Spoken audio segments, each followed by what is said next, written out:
Hey, good morning. There we go. And good morning, softball fans, and welcome back out to Brown Stroud Field here on the campus of Northwestern State University. 446 Sports bringing you the LBCA Underclass Games, and excited to be back here with you. Seems like we just left. Now, for full transparency, we did get out of here prior to it being Wednesday.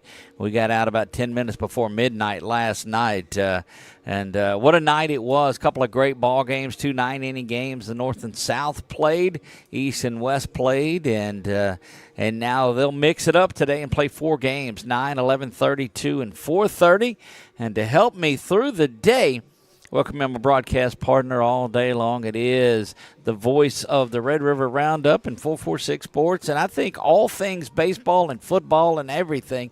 Marshall Leffler joins us. Marshall, good morning. We are so thankful to Coach Tim O'Neill and everybody at the LBCA that puts on this event every year. And I mean, what an intelligent choice to get an all-turf field for this ball game, which will come in handy after the weather yesterday. So should look, like you said, looking for 4 9-inning games today. And, man, the more you look through these rosters, the more loaded you see names of guys that did things all season long. So it'll be fun to watch them get to do it again here in June. And we did, and we'll see the South, which was the final game of the night last night, taking on the East in this one. And so and they play this for a champion, if you will, too. It comes down into run differential as well on there. So the South looking to get back on track. That was a 7-2 ball game that they lost 6 runs in the 5th inning. The North picked up on it and led to that one. But we saw some really good pitching. We saw great catcher play from last night. I think I saw more runners thrown out at third base last night than we had all season long in baseball. But some great work. Bo Brown had a couple of them as well out of Eunice. I know you're familiar with that area that's down there. But the games that you watched, what did you see last night? Well, I mean, first of all, kind of going back to a couple weeks ago when we were at LCU for the LBCA, the seniors that were playing in the All-Star game there, and kind of talking to Coach O'Neill and seeing what the objectives are for all sides. What is everybody trying to get done? Of course, we talked about a lot of those seniors and where they were going to play college at the next level. What you saw last night was these hungry upperclassmen who still have a lot to prove in their high school careers and really came out with that competitive spirit to the game. It's an exhibition game. Yeah, when the scoreboard turns off, the score of this game, kind of goes up in smoke. But the way that you kind of saw, like we saw – those pitchers, every pitching appearance came in full gas, full blast. They were going for it. And then just kind of the hustle, like you said, around the plate, around the base paths, to see these guys that, like we said, certainly want to maybe have their name called and put pen to paper on some college paperwork in a few years. But for now, they want to have a really strong summer and let that carry into their next high school season, even what they're trying to do during the fall stretch. So really like the energy that I saw yesterday despite the weather.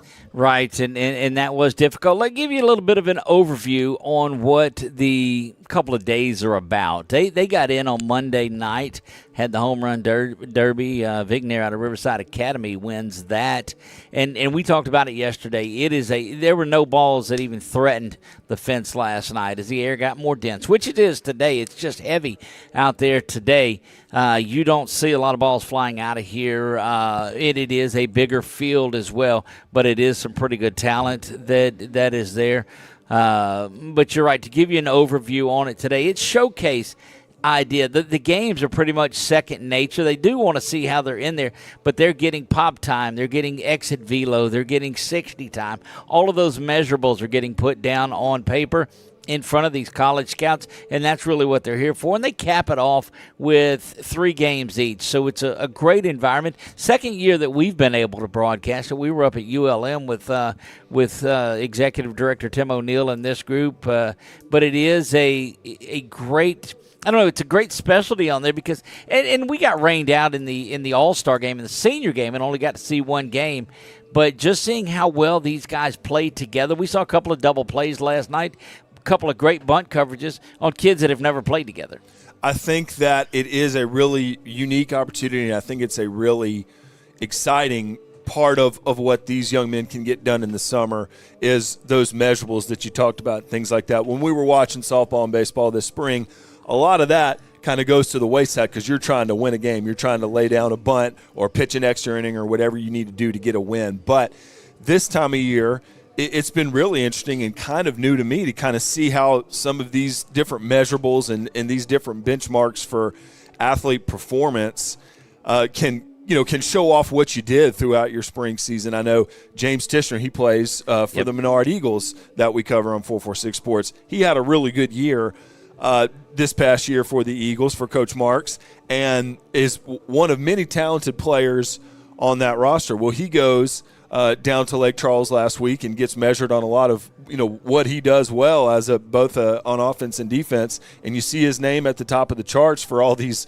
stats that you in a way you still have to figure out, well, what is it exactly measuring. But for James, now he's got that number one, that notoriety that people can say, look, this is an athlete, but also now he knows, okay, here's where I can get better, and other guys that were there can see where they get better. So there's while the high school baseball season pretty much runs February to May, it's a 12-month, almost 13-month kind of approach for some of these guys. So if they can have a productive June while competing on the field, but also learning where they are as an athlete, where they can get better and where they stand, that is just as valuable for the coaches as the players as well. Look, I'm going to tell you, it's such a strong statement in there. The only way to get exposure is to get exposure. And these guys are out doing it. They're putting forth that effort. We're going to have the starting lineups for you here in just a moment. We're just putting, pen to paper. We're doing that right now as well. This game can be played with an extra hitter and a designated hitter, so you get a lot of folks batting. The officials starting to make their way out onto the field, and we'll have that for you now. And while you get those lineups ready, Doug, you talk about exposure. That is one of the great things, and really one of the early missions of 446 Sports was to get these athletes the exposure that they deserve, not just baseball, but in all in all areas of athletics. So we'll say it for the first time this morning. Hit that like, hit that subscribe button if you're watching, because 446 Sports will bring you the athlete exposure that they deserve all year long. So we're glad that you're with us this morning, and we'd love to have you with us the rest of the way as we continue to give the spotlight to these athletes. Yeah, and we had a lot of folks that joined on. We had picked up a lot of subscribers last night, and we certainly appreciate that. Let's take a look at the starting lineup. So the South will hit first. The South will be the visiting team. The East will be the home team in this one. And the South's lineup looks like this. Avery Stutz will lead off. He'll play center field, number 47. In this, batting second is going to be Jordan Reynolds. He'll play third base. Batting third, Landry LeBlanc. He is the extra hitter in this. He'll hit third. Batting fourth is going to be the catcher, Brody Vignair. And if that name sounds familiar, we talked about him a couple of times yesterday. He's the young man that won the home run hitting contest. Maddox Bro, who is speedy. He's very quick. He'll play left field. And when he gets on the bases, causes a lot of trouble. He'll bat fifth. Batting sixth, playing second base, Carter Champagne will be there. Batting seventh, Noah Detillier will play right field. Batting eighth, Jace Ferrygood. We saw him come in and pitch a little bit last night. He'll play shortstop. Batting ninth is Colton Diamond. He'll play first base. And batting 10th is, let's see, where did he go? Yeah, batting 10th is Liam Kazanane, is the designated hitter on that, and that's what you'll see defensively. We are underway and going. That first pitch taken outside for ball one, and look, we are not working on 9-ish. We are 9 o'clock right away. That one popped up and off to the right-hand side. We'll even things up at a ball and a strike, and we may set the defense up for you here. But leading off, as we told you, is number 47, and that is Avery Stutz, the center fielder. Well, they jumped right in and play ball, didn't they? Let's go for it. That one lifted high onto the right side, giving chase back there behind first is the second baseman. He'll go back there and grab that one, and that is our first opportunity at our instant replay. So let's take a look back at it really quick. Yeah, Parker Morse, the second baseman from Live Oak, gets a good jump on it and able to work with the right fielder, get back there in shallow right, and make the play for the first out. Your starting pitcher, Sebastian Loop, get another lefty. Seen plenty of talented lefty pitchers show up in Natchitoches. Third baseman Jordan Reynolds will step in. That one misses down low and out of the zone. And so quickly one out in this one. And yesterday, I think we were about 10 minutes late starting. These umpires got in there and said, hey, we're not doing any of that today. Let's play ball. If there's any clouds around, want to beat them to it. That one right down the middle and is there for strike one. And look, already I appreciate Blue behind the plate because he's making the call right away. Sebastian Loop, class of 2027 out of Central Private. That one lifted out to center field. Going to be camping out around the Shreveport area and we make reference to that ball hit out in center field at that big Louisiana with the Northwestern Inn in the middle of it. One of the better looking logos out in an outfield. I agree. Xavier Paul Jr., the center fielder. The Slidell Tiger makes the catch. Landry LeBlanc will step in now quickly, 2 up and 2 down, and LeBlanc takes that one in there for strike one. LeBlanc, the starting quarterback for the St. Charles Comets. They got a state championship last December. In, dare I say, thrilling fashion, and that one is ground up the middle, and that's going to be the first base hit of it. So it's a championship and a base hit in baseball, and here we go. Yeah, that'd be an understatement, the way that game ended. So LeBlanc goes right back up the middle, the same spot, really 2 batters in a row going right up the middle, but LeBlanc able to get it right on that Demons logo, so he's on with 2 outs. Catcher Brody Vicknair will stand in. And you know, Marshall, they measured 60 times. They measured exit velo. Leading the way was Vicknair. He had a 102. Oh, wow. Led the way with about 6 guys that had triple-digit exit velos. He led the way with 102 and wins a home run derby. So numbers do equate. That one right back up the middle as well. Going to be gathered in at second base. They'll go the easy way for it there, and you watch it on your screen. Just a tailor-made ground ball out to second base is gathered in, steps on the bag, and that will do it for the top of the first. Yeah, no runs, 1 hit, no errors, 1 runner left on base. Saw some hitters go up the middle there on Loop. Now we'll get to see the home team in the bottom of the first. Coming up, it will be for the East. Let me get these numbers down. It's going to be Xavier Paul Jr., Colt Lorette, and Krayshawn McCullum due up when we return. But we jumped into that. We'll keep it here, Marshall, as we move to the bottom of the first and take a look at some of the hitters for this South team that'll come up today. Yeah, Xavier Paul Jr., the center fielder, will lead off and play center field. Colt Lorette will bat second out of Springfield. Krayshawn McCollum, the third baseman, will bat third. Parker Morse, who we saw make a play at second, will bat cleanup. Luke Pegler, the catcher, will bat fifth. Nathan Woodward is your right fielder, batting sixth. Got 2 extra hitters batting seventh and eighth, Cayman Pugh and Cameron Gutierrez. First baseman Jude Reason will bat ninth. We also got Jackson Dugan from Jesuit, and we mentioned Sebastian Loop, who is on the mound today. Bryce Wagaspack will get the start for the South on the hill today. Another one of those lefties, and you talked about that. Tall, lanky left-handers. And, Marshall, we hit on this a lot yesterday. A lot of size in all 4 of these teams. Yeah, we've mentioned the lefties that we're seeing today. We talked before we came on air about Cade Luker and the great season that he had to kind of Cedar Creek, build on what he's been doing. Logan Markle was named the pitcher of the year. He's not here this weekend, but another left-hander from the Sinlaw area that was named the LBCA pitcher of the year in Class B. So as a Southpaw myself, I do love to see guys bringing it from that side of the rubber. Indeed, he does. We'll get things going off early on with Xavier. Xavier Paul Jr. will stride in and get ready to hit. Again, lefty-lefty matchup to get things going here in the bottom of the first inning. The East in their green, South in red. First one comes a little 3/4 motion on it, too. Drops that in there for a swinging strike.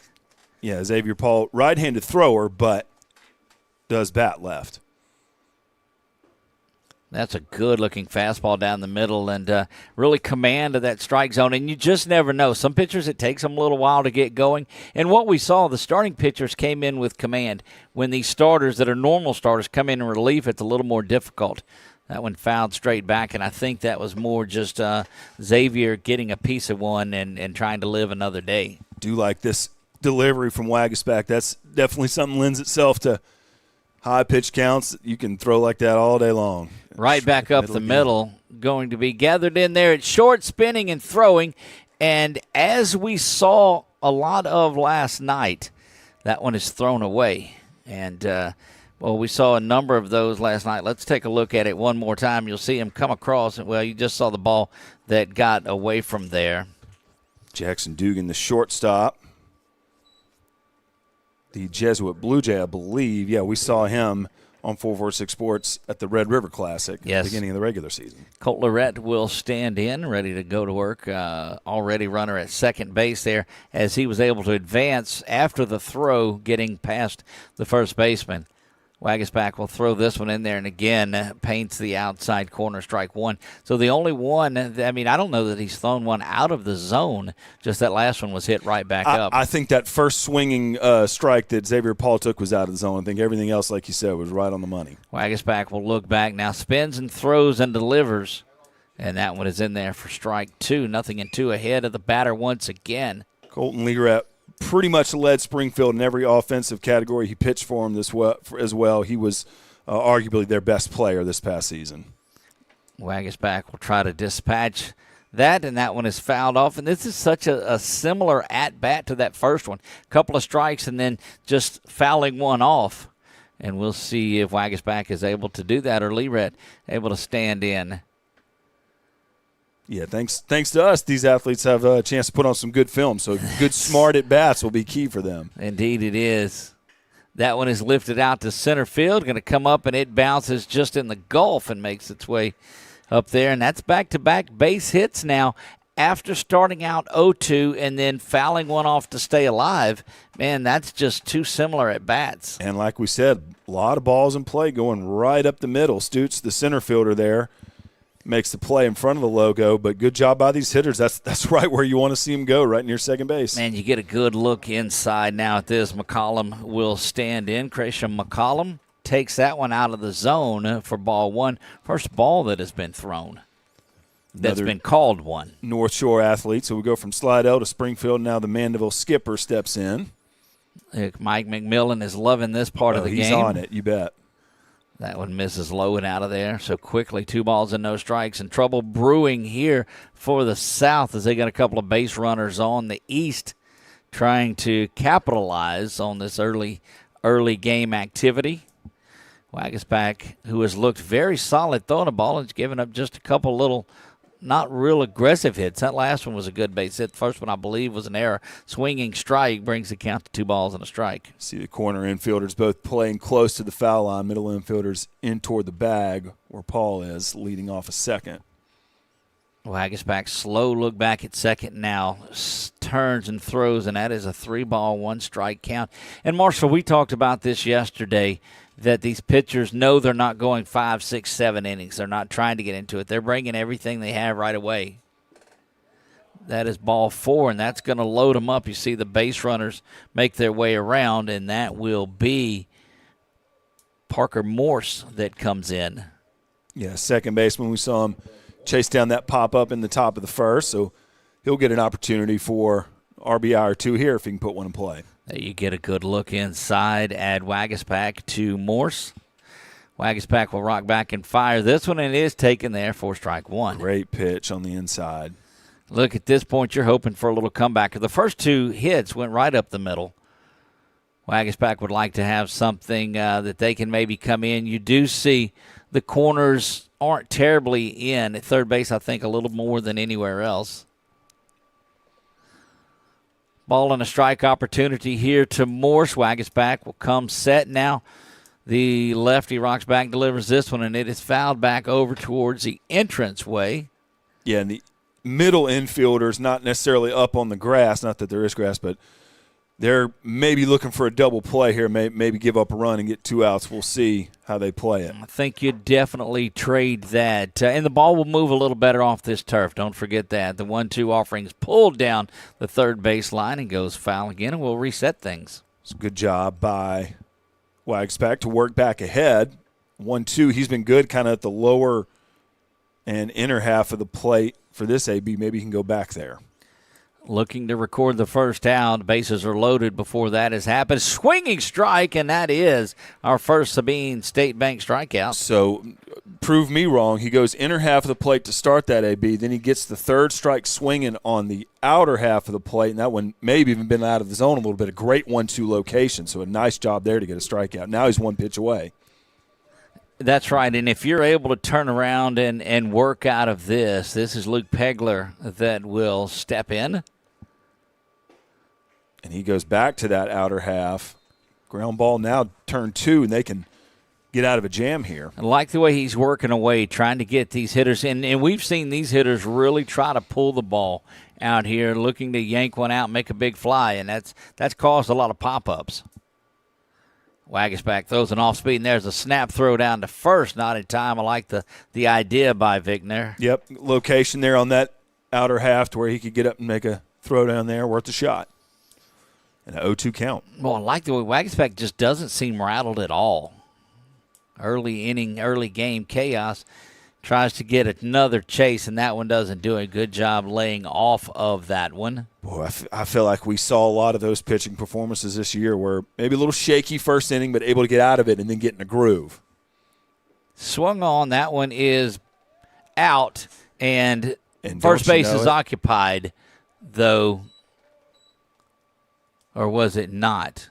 It was bases loaded. Bases loaded. So first base is occupied. It'll have to go back.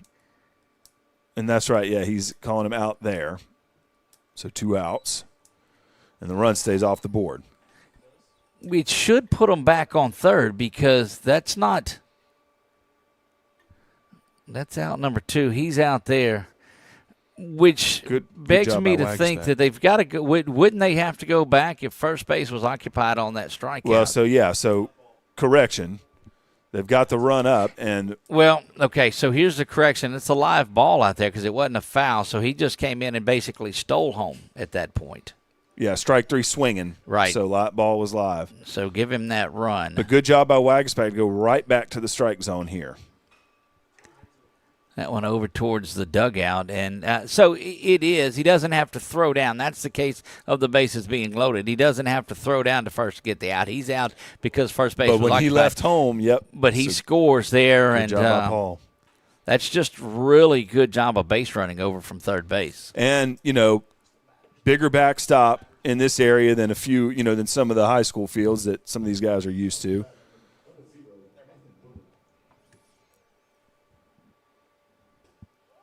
This is 00 Nathan Woodward that will step in. Another Mandeville skipper. He's a class of 2028. We saw a lot of 27s, 28s, a handful of 29s. Wagisback gets that one outside. And, boy, those lefties, and we talked about it as well. KP made the point, too. So much natural movement. I don't know what it is about you guys with that natural movement from the left side. If we knew, we wouldn't tell you anyway. That's correct. Oh, that one hits him. Yeah, that one dives in. And the problem with it coming in from the lefty and sidearm, there's really nowhere for that one to go. So we'll get a mound visit here with 2 outs. And these pitchers are scheduled to go 3 innings each, so you won't see any type of activity in the bullpen just yet. This might be a time where you'd see somebody start getting up, but in these games, seeing how they work in situations, seeing how they're getting out of it, plus you don't want to get into your bullpen early. You've got another game. You've got a complete game to go and then another one. Yeah, like I said, I feel like we watched that all season long on the baseball diamond. Was a really good pitcher that we know is good. Have to work some things out in the first, and you see it on Major League broadcasts all the time. If you don't get him early, you're not going to get him at all. So probably can just settle down here. But like you mentioned, it is good knowing, look, I have a job to do today, 3 innings. I'm going to go give it my all and do what I can for my team today. Cayman Pugh, P-U-G-H, will step in there. Wag, we'll see what he does after that mound visit. And the obligatory strike after the visit seems to happen quite a lot. Cayman Pugh, the rising junior out of Franklinton. That one non-select. Lifted high over towards the ticket entrance there. Boy, that they've got a tent that covers where they take the money as you come in. And when that wind started blowing prior to the rain, that thing blows away and starts rolling on. That one fouled straight back, and it'll be 0-2. Yeah, wind seemingly calmed down for now, but it's one of those wait 30 minutes type of weather weeks in Louisiana. You're exactly right about that. Wagaspack's still a pitch away from getting out of this. If he can get out with just one run, that one is going to be there.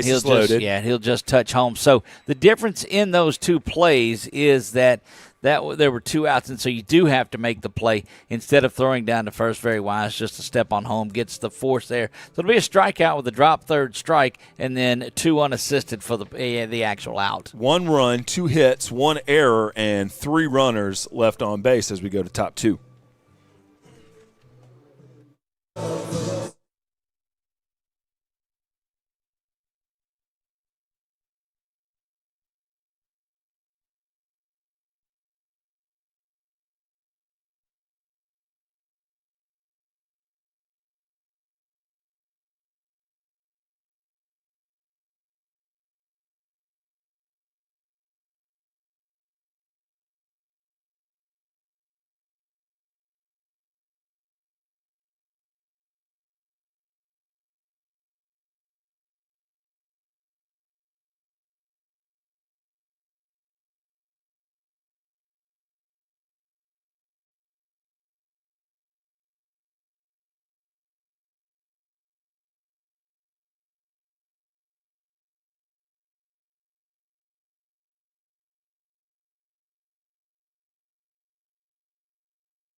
Back we go, top of the 2nd inning. Glad that you are here with us. Doug Gann along with Marshall Leffler. And stepping in now, ready to go back to work, is number 26. That is Maddox Bro. South Terrebonne Gator, be a senior next year. That one rides out and never really had a look at it. Ball 1 off the plate. That's what I like in the senior game. This one rocks back, and it is poked over their foul so quickly. Evens things up at a ball and a strike. The numbers, so you're able to keep up with the subs a little bit better, but there is something about those school jerseys. Well, and you don't see 82 pitching to number 90 too often during the LHSAA season. Unless you're in spring training in the majors, then you'll see it a little bit. 1 ball, 2 strikes. Here's the delivery. Misses outer half, and that's 2 balls and 2 strikes. And loops, similar to Wagaspack, working the outer half here against these right-handed batters. And look, you got to be careful about that one that runs in. That one smoked out to left field, giving chase way back off the base of the wall. It's going to bounce next to the Kane side, and you'll see him hustling in for a double. And it seemed like he was on base all night last night. Well, that pitch got a lot of the plate. Both starters been, like we said, kind of working either half. That one got a big piece of the plate, and Bro, 1 hop wall banger to left field. So he's on second with no outs. Just a really solid hit on a good pitch to hit. Carter Champagne will step in now to see if he can get the equalizer in this one. They gave up a run in the bottom of the 1st. It is 1-0 East. You see that on your Wallace High Associates scoreboard. Loop comes set. We'll take a look back at second base, and Bro delivers here again off the plate. Carter is a pitcher and infielder for the Erath Bobcats. He ended the season, in playoffs included, on something like a 24-25 game hit streak. I believe he homered in his last game or last playoff series, and is a really, really good player for Coach Picard. That one over towards left field, backhanded stab, and thought he could have went ahead. Instead goes across, and that ball gets thrown away. It's into the dugout, and that will score the run. So nice job with the glove by Jackson Dugan on a hard hit ball by Champagne. like you mentioned, the thrower to first is how Carter got to stay there and finds himself at second base. But a really nice, solid hit to the left side, and Dugas, like we mentioned, nice job with the glove, just not able to make the throw. So Bro will score. That'll tie the game. Noah Detillier will step in now to see if he can keep this going. 1-1 here in the top of the second. Another South Terrebonne Gator.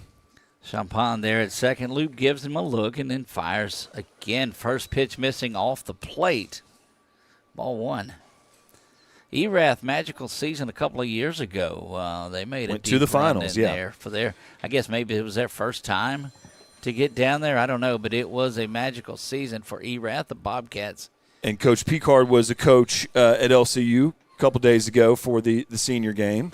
Good-looking curveball there, and that's the one that if Luke can get effective, that's tough on that right-handed hitter.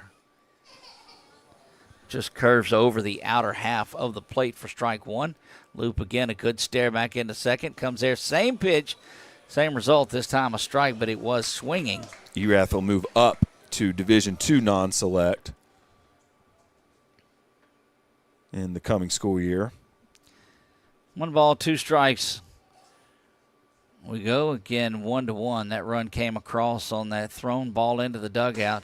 Outside corner, down on strikes he goes. Great pitch location. Marshall, take a look at it here one more time. I mean, just a really, really tough pitch to hit low and away, and that was absolutely painting the corner there. Great pitch by Luke. Yeah, insert whatever cliche you want about a famous painter. That was as good as that. Loop again will look back at second base. But again, that run brought together that leadoff double by Bro, who we saw him on base, again, we told you all night last night. And is this Jace Ferrygood that's up to the plate now? Yes, it is. We saw Jace come in, played the EH there for a while, came in and pitched a little bit in that last one. They got a runner hung up. Over to third he goes, and in time, and we have seen so many plays made at third base. How about that throw from Pegler down to second to start that rundown? That was a shot from home to second base. And I'm going to tell you, your chance when when you get thrown behind like that, you don't often see the out made, but the runner is erased there. I don't know. I mean, that's what, Marshall, what you try to get is to get halfway and let the catcher throw behind you, and you're going to third. But a BB down to second and then over to third, and the tag applied. There's that curveball. It's going to be a two-hopper to shortstop. Across the diamond they go. Great play by Jackson Dugan. Timed his feet to pick up that ball, and nice throw, accurate, on time. So a run scores on another hit, 1 error, and 2 runners left on base. But, gosh, we mentioned before first pitch, Doug, what these catchers have been able to do. And they get better every year across the state. St. Thomas Aquinas has a really good one in Luke Pegler, who's got another year of high school ball. Man, he fired that one down and got that rundown started. Look again, so we've got an all-name team for these catchers. Of course, had Crash Menard last night, Luke Pegler. I mean, this is just, you can't write this type of stuff, and it comes with a certain sense of attitude. If you're going to wear the gear and get behind the dish, another one of those steps behind the dish right now in Vicnair, and we see the ball player that he is, Bo Brown out of Eunice, two caught stealings over at third base last night. And if the one thing from this weekend, I keep saying weekend, from this scenario is that there's some really good play behind the dish. Yeah, like I said, I mean, it seems like it just gets better and better around the state every year as these young men just perfect what it is, that tough job back there, to not only handle pitchers but take care of base runners as well, be strong defenders, and most of them are dependent on to hit as well. So really love to see, what that squat position has done this season, and we get to see more of it during the All-Star games today. They tell you the quickest way to the next level is behind the dish, too. This is Cameron Gutierrez, who will step in against Wagaspack. Wagaspack's first pitch misses off the plate for ball one. Out of Haynes Academy. Which is in New Orleans. Yep. I think they're a 3A school, and last I checked. That one smoked fouling down the line out near the parking lot. That's one of the hardest hit foul balls that way that we have seen, and 1 ball and 1 strike. Great acoustics in Brown Stroud Field. The pop of the mitt, the ping of the bat. That's right. It is quintessential up here in the press box. Yeah, you get the feel of it as you do in a minor league style stadium. And what we talked about too yesterday, that one misses off the plate, and it's echoey in here as well. So at 3 balls and 1 strike. But I like the way you walk down into the stadium instead of going up to it or even level. Do love these facilities. Thankful that we're able to have this game here. Been coming to this athletic campus my whole life, and it's great to be on the NSU campus. Came here for a few years back in 1988 as well, as fresh out of high school on the campus of Northwestern State, so it always holds a great place in my heart. And anywhere, it's close to get up here too, so you can get up here and take a day trip up this way. A lot of activities along Front Street. If you've not ever been to Natchitoches. The oldest city in Louisiana. Yep. That one off the plate and is going to be a leadoff walk for Gutierrez. And another lefty that's going to step in is Jude Reason. Jude Reason now will step in. St. Paul's Wolf. They're in D1 Select. Ground ball to the left. They're going to spin and throw, and a good play out at shortstop to be made. And anytime you can range to your right, as it is, to our left, and get this play and look the wherewithal to come back and throw, because you know he's beating it down from first to second base. Yeah, very good, very decisive, knowing he was moving non-glove side, but knew right away he was going to turn, flip it to second, got the lead runner. Jackson Dugan will step in now against Wagaspack. Toes up on the line, is about as close as you can get. And that tells you that he's looking for that outside pitch. He's trying to get as much plate coverage as he can, Marshall. Yeah, we got to see Jackson Dugan in the Red River Prep Classic come to Don Bonio Field and take on the Ash Trojans. That one right back inside, misses. And I believe he was at short that day. We got to see Mays Martin pitch for the Blue Jays. But, yeah, Dugan, a worthy all-star. Wagaspack will fire back around. That one skied up in the air. Here's the fundamental side of it, too. You saw coming in and making that play from third base was Reynolds. But Wagaspack, after seeing that he was in position for it, goes over to third base just to cover the open base, and I love that. Yeah, that's a great point. You're getting to know these guys, this week. So to be able to take an infield fly with that chemistry, that's good. That one misses off of the plate, and it is going to be Xavier Paul Jr. who led things off in the first inning for this East squad. Yeah, that's kind of like we said earlier. I mean, everything is a chance to do something well and show these coaches that you're on target on time. So. That's such a good point, because you want to see the fundamentals. What are you doing without the ball? That's what these coaches want to look at. Absolutely, yep. Yeah, where are you backing up? Good swinging strike there, and I'm telling you, when you can hear that mitt just pounding in there, that's good stuff. 1 ball, 2 strikes, 2 down. Wagaspack trying to get out of this one. Misses away, and that'll even things up. 2 balls, 2 strikes. Great location, 1-2. I think he almost got a little edge of the plate. He might go right back to that spot. Wagaspack stares right at the runner at first. Will come back. A little off-speed stuff, and a good job of just fouling that one off by Xavier. This is kind of, let me get through the zone and do something. I don't really want to drive it, but let me just foul it off and not go down on a curveball here. Got 2s on the board. 2 balls, 2 strikes, 2 outs. Fastball inside, and that time out in front of that one pulled over towards the East dugout, and they'll run a couple of fresh baseballs in to this one. The mindset or the mojo of this game seems a little bit different. Of course, the East played the first game, and it drug out through the hour-and-a-half rain delay. The South and the North had to wait an hour, but it seems like the guys have settled into playing. Good-looking pitch there from Wagaspack, and he'll get the strikeout. That Sabine State Bank strikeout ends the inning, but watch this big swinging strike one more time. I think that's just the high heat there. Xavier Paul tried to catch up with that one.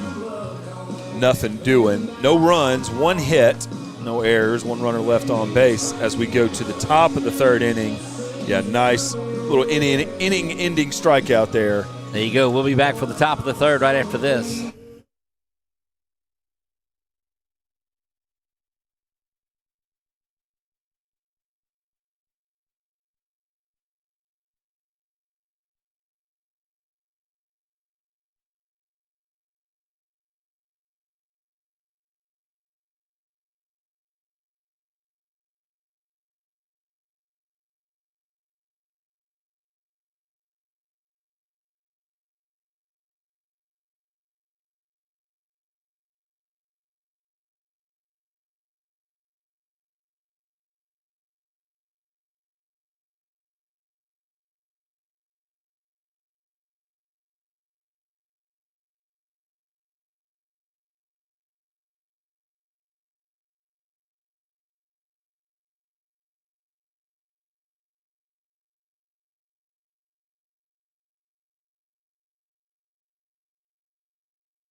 Diamond will lead things off here to get things going. Marshall in the top of the 3rd. Loop out for his 3rd inning of work. Colton Diamond now will stride in. Loop working pretty quickly here, a little quicker than we saw him work the first 2 innings. Yeah, no shortage of lefty to righty matchup, so yeah, quickly, behind 2-0. Luke fires that one in there. First strike across, 2 balls and a strike now. Leadoff hitter, top of the 3rd. Loop, very good pace. Looks like he's getting settled in. That one driven down the right side, going to hit off the base of that faux brick wall. Evens the count at 2 balls, 2 strikes. Yeah, battles back. No sooner do I say 2-0 than he gets 2 straight strikes to even the count. There you get a good look inside at that matchup that is going on. Loop there on the hill, and Diamond at the plate. 2-2 offering comes in, and that one misses there to load things up, much to the chagrin of, and one side or the other, you're going to hear that strike 3 ball strike. Thrown. That's right. Try to get him with the breaking ball. Loop will come back with a payoff pitch. Misses that one up and away, and loses it after going 2-0 and battling back 2-2. Ends up giving up the walk to the leadoff hitter here in the top of the 3rd. And, well, you just statistically, you get the leadoff guy on, and magic happens that this is going to be Kazanine, the designated hitter.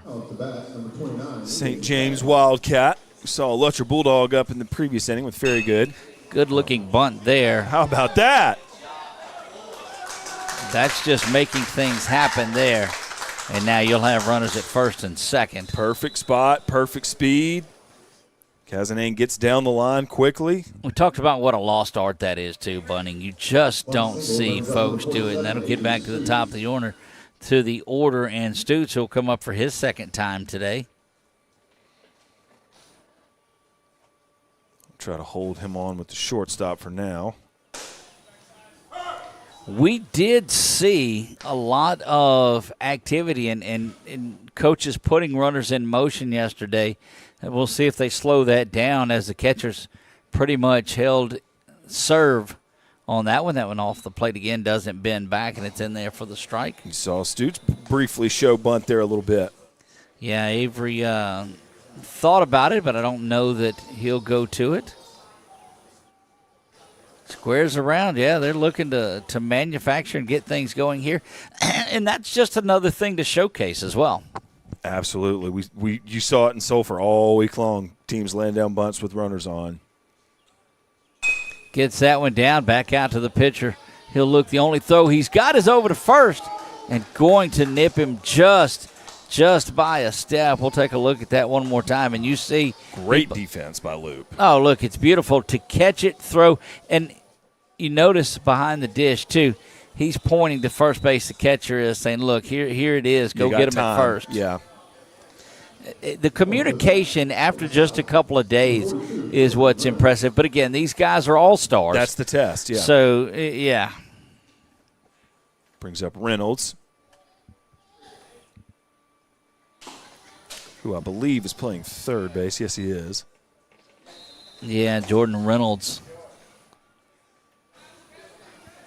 He's got runners in scoring positions. A little sacrifice fly or something would do the trick here. Just want to get it going. They've got him shaded on the infield to pull a little bit. They're swung around just a bit. Outfield playing pretty straight away. And you saw, just like Kazanane, Loop sticking with the outside half of the plate.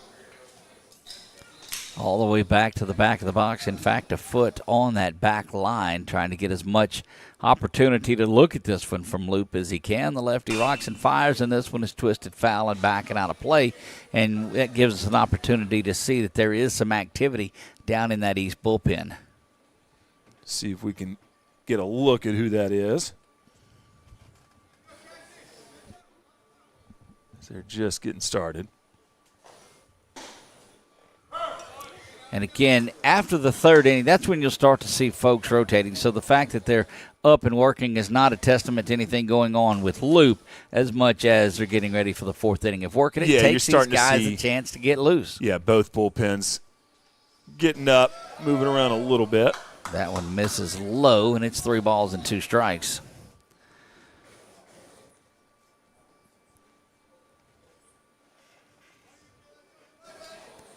Loop fills things up. Will try to come all the way back and get the strikeout here.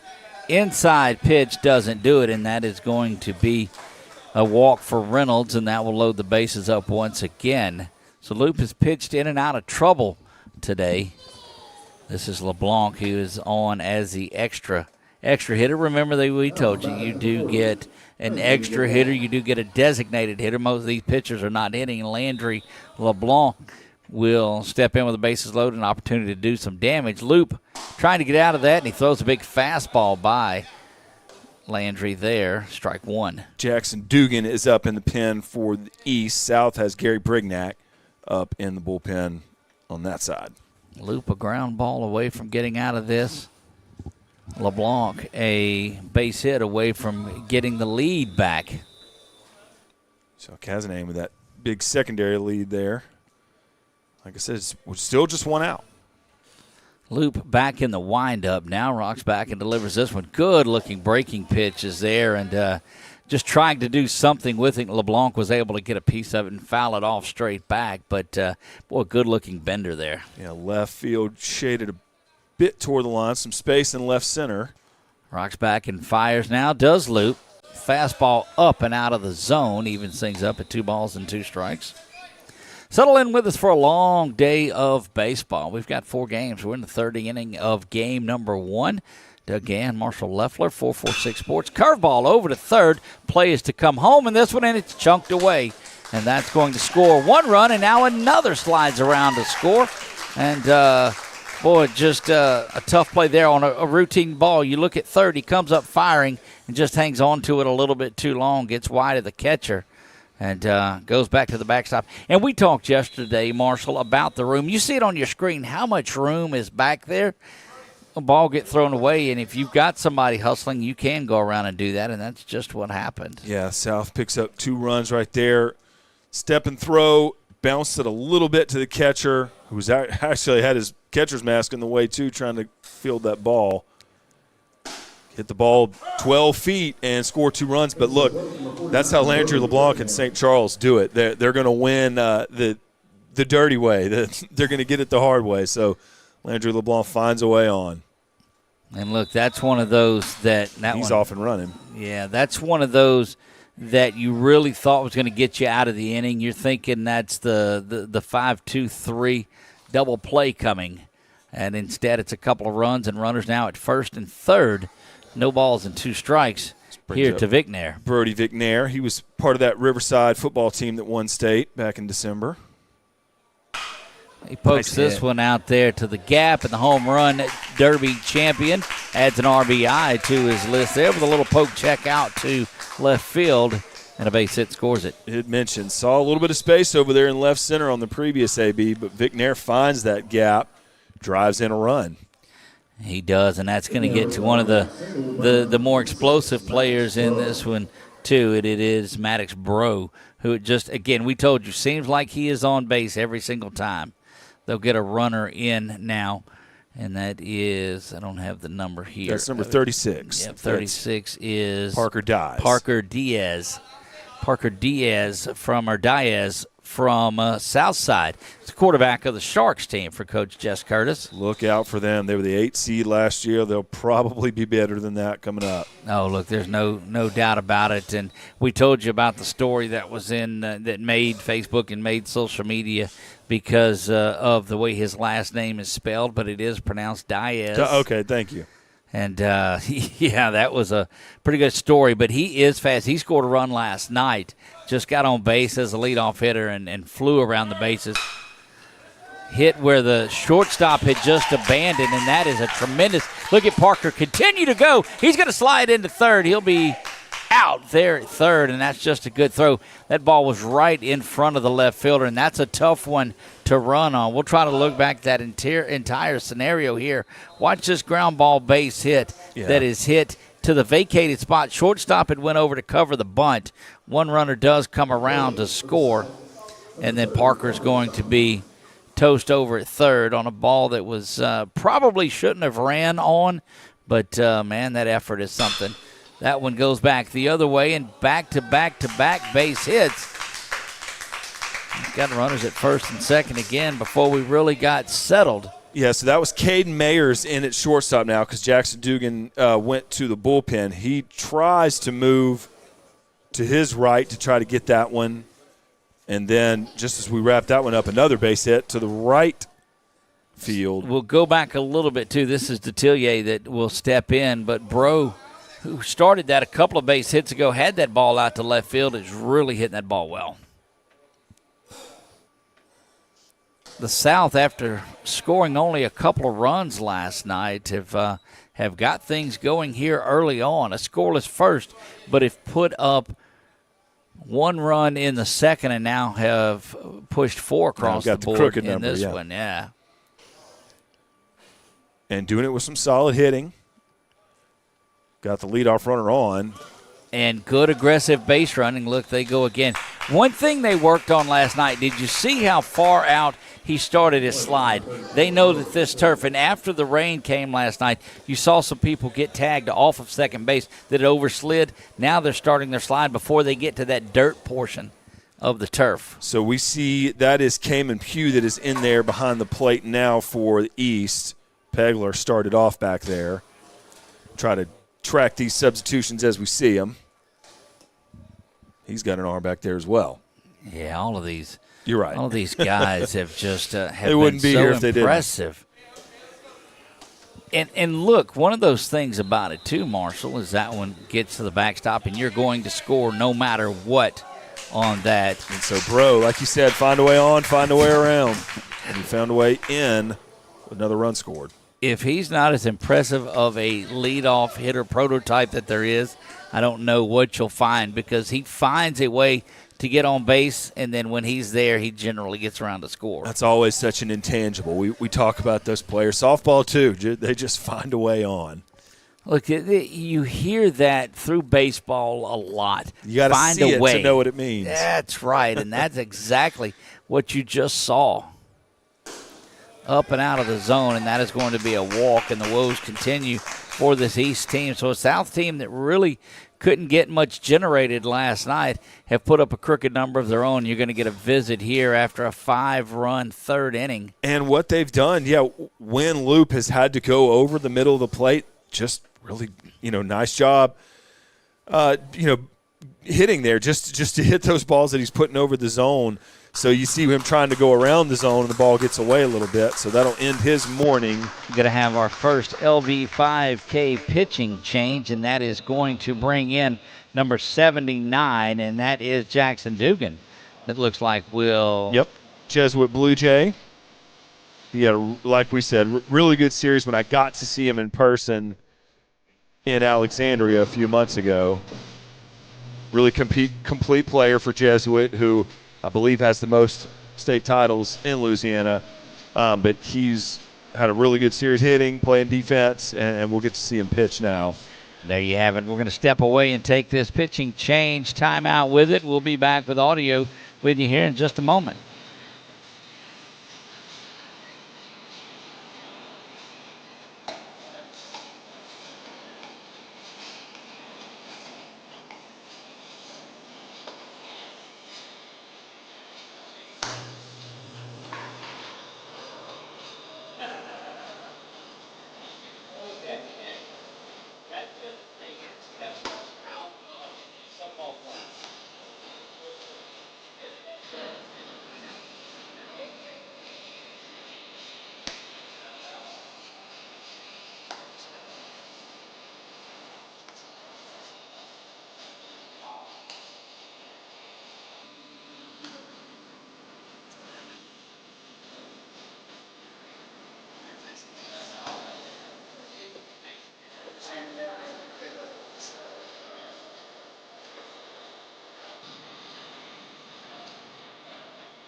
We're back here following the LV5K pitching change. We invite you to check out LV5K.com and the Lauren Vaughn Memorial Foundation. Very good in there to hit. And, again, we told you that we saw Jace come in and pitch last night. Started as a designated hitter. Has played very well in this one. Fouls that one back. Yeah, made a nice play at short in the last inning. Get the lead runner at second. That's what these coaches are looking for, too. So, and we'll get to it after this. Good-looking pitch there. Runner off and going. That one's going to get into the outfield and will score the 6th run. So after giving up 6 yesterday in the 5th inning, they put up a 6th spot of their own. But, Marshall, you look at a kid that can pitch, that can field, that can hit. That's what you start talking about, these 5-tool guys. Yeah, and really nice throw there by Pugh down. Just couldn't quite get a glove on it to make the tag. But that's, I mean, even at the 5A level, when we talk about Jackson Dugan, plays in D1 Select, leaned upon to pitch, to play short, no matter where you go, those 5-tool players are the ones that find the most playing time. Nice breaking ball pitch there. Look, and the throws down to second, we've seen several times have been off the mark in this this 2-day set that we're going. I'll give you my thoughts on that in just a moment following this 2-2 offering. Rocks back and fires this one. It is lifted out by Ferrygood to center field. Going to be gathered in. Hat comes off, inning ends, and that'll do it. So 6 runs there on 4 hits.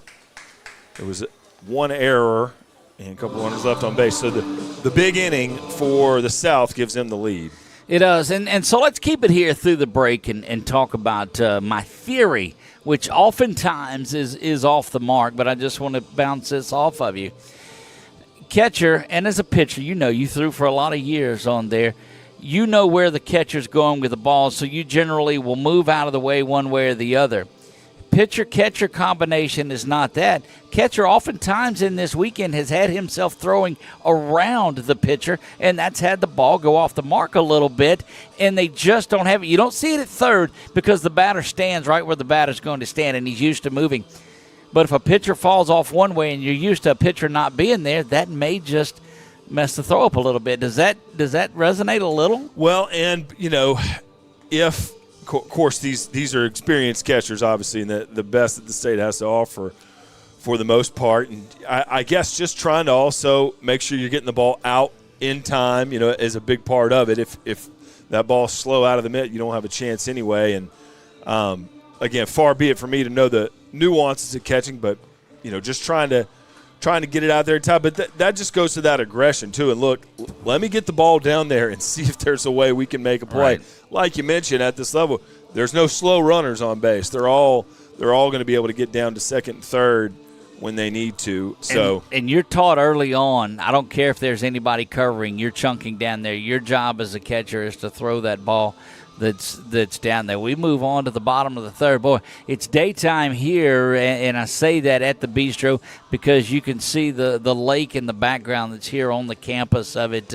Just a beautiful setting for baseball, for sports all together. And we'll get a new pitcher, Gary Brignac, in for the South. Vanderbilt Catholic was a top seed in D2 Select in the playoffs this year. Another one of those terriers that Coach Menard has brought up with him. Vanderbilt Catholic always seems to be in the mix when you're mentioning teams that are going to make deep runs, whether it's baseball or softball. Yeah, had a few teams from the Bayou region really play well in the postseason. Central Catholic out of Morgan City, they made a run. D4 Select knocking off the 1 seed Opelousas Catholic.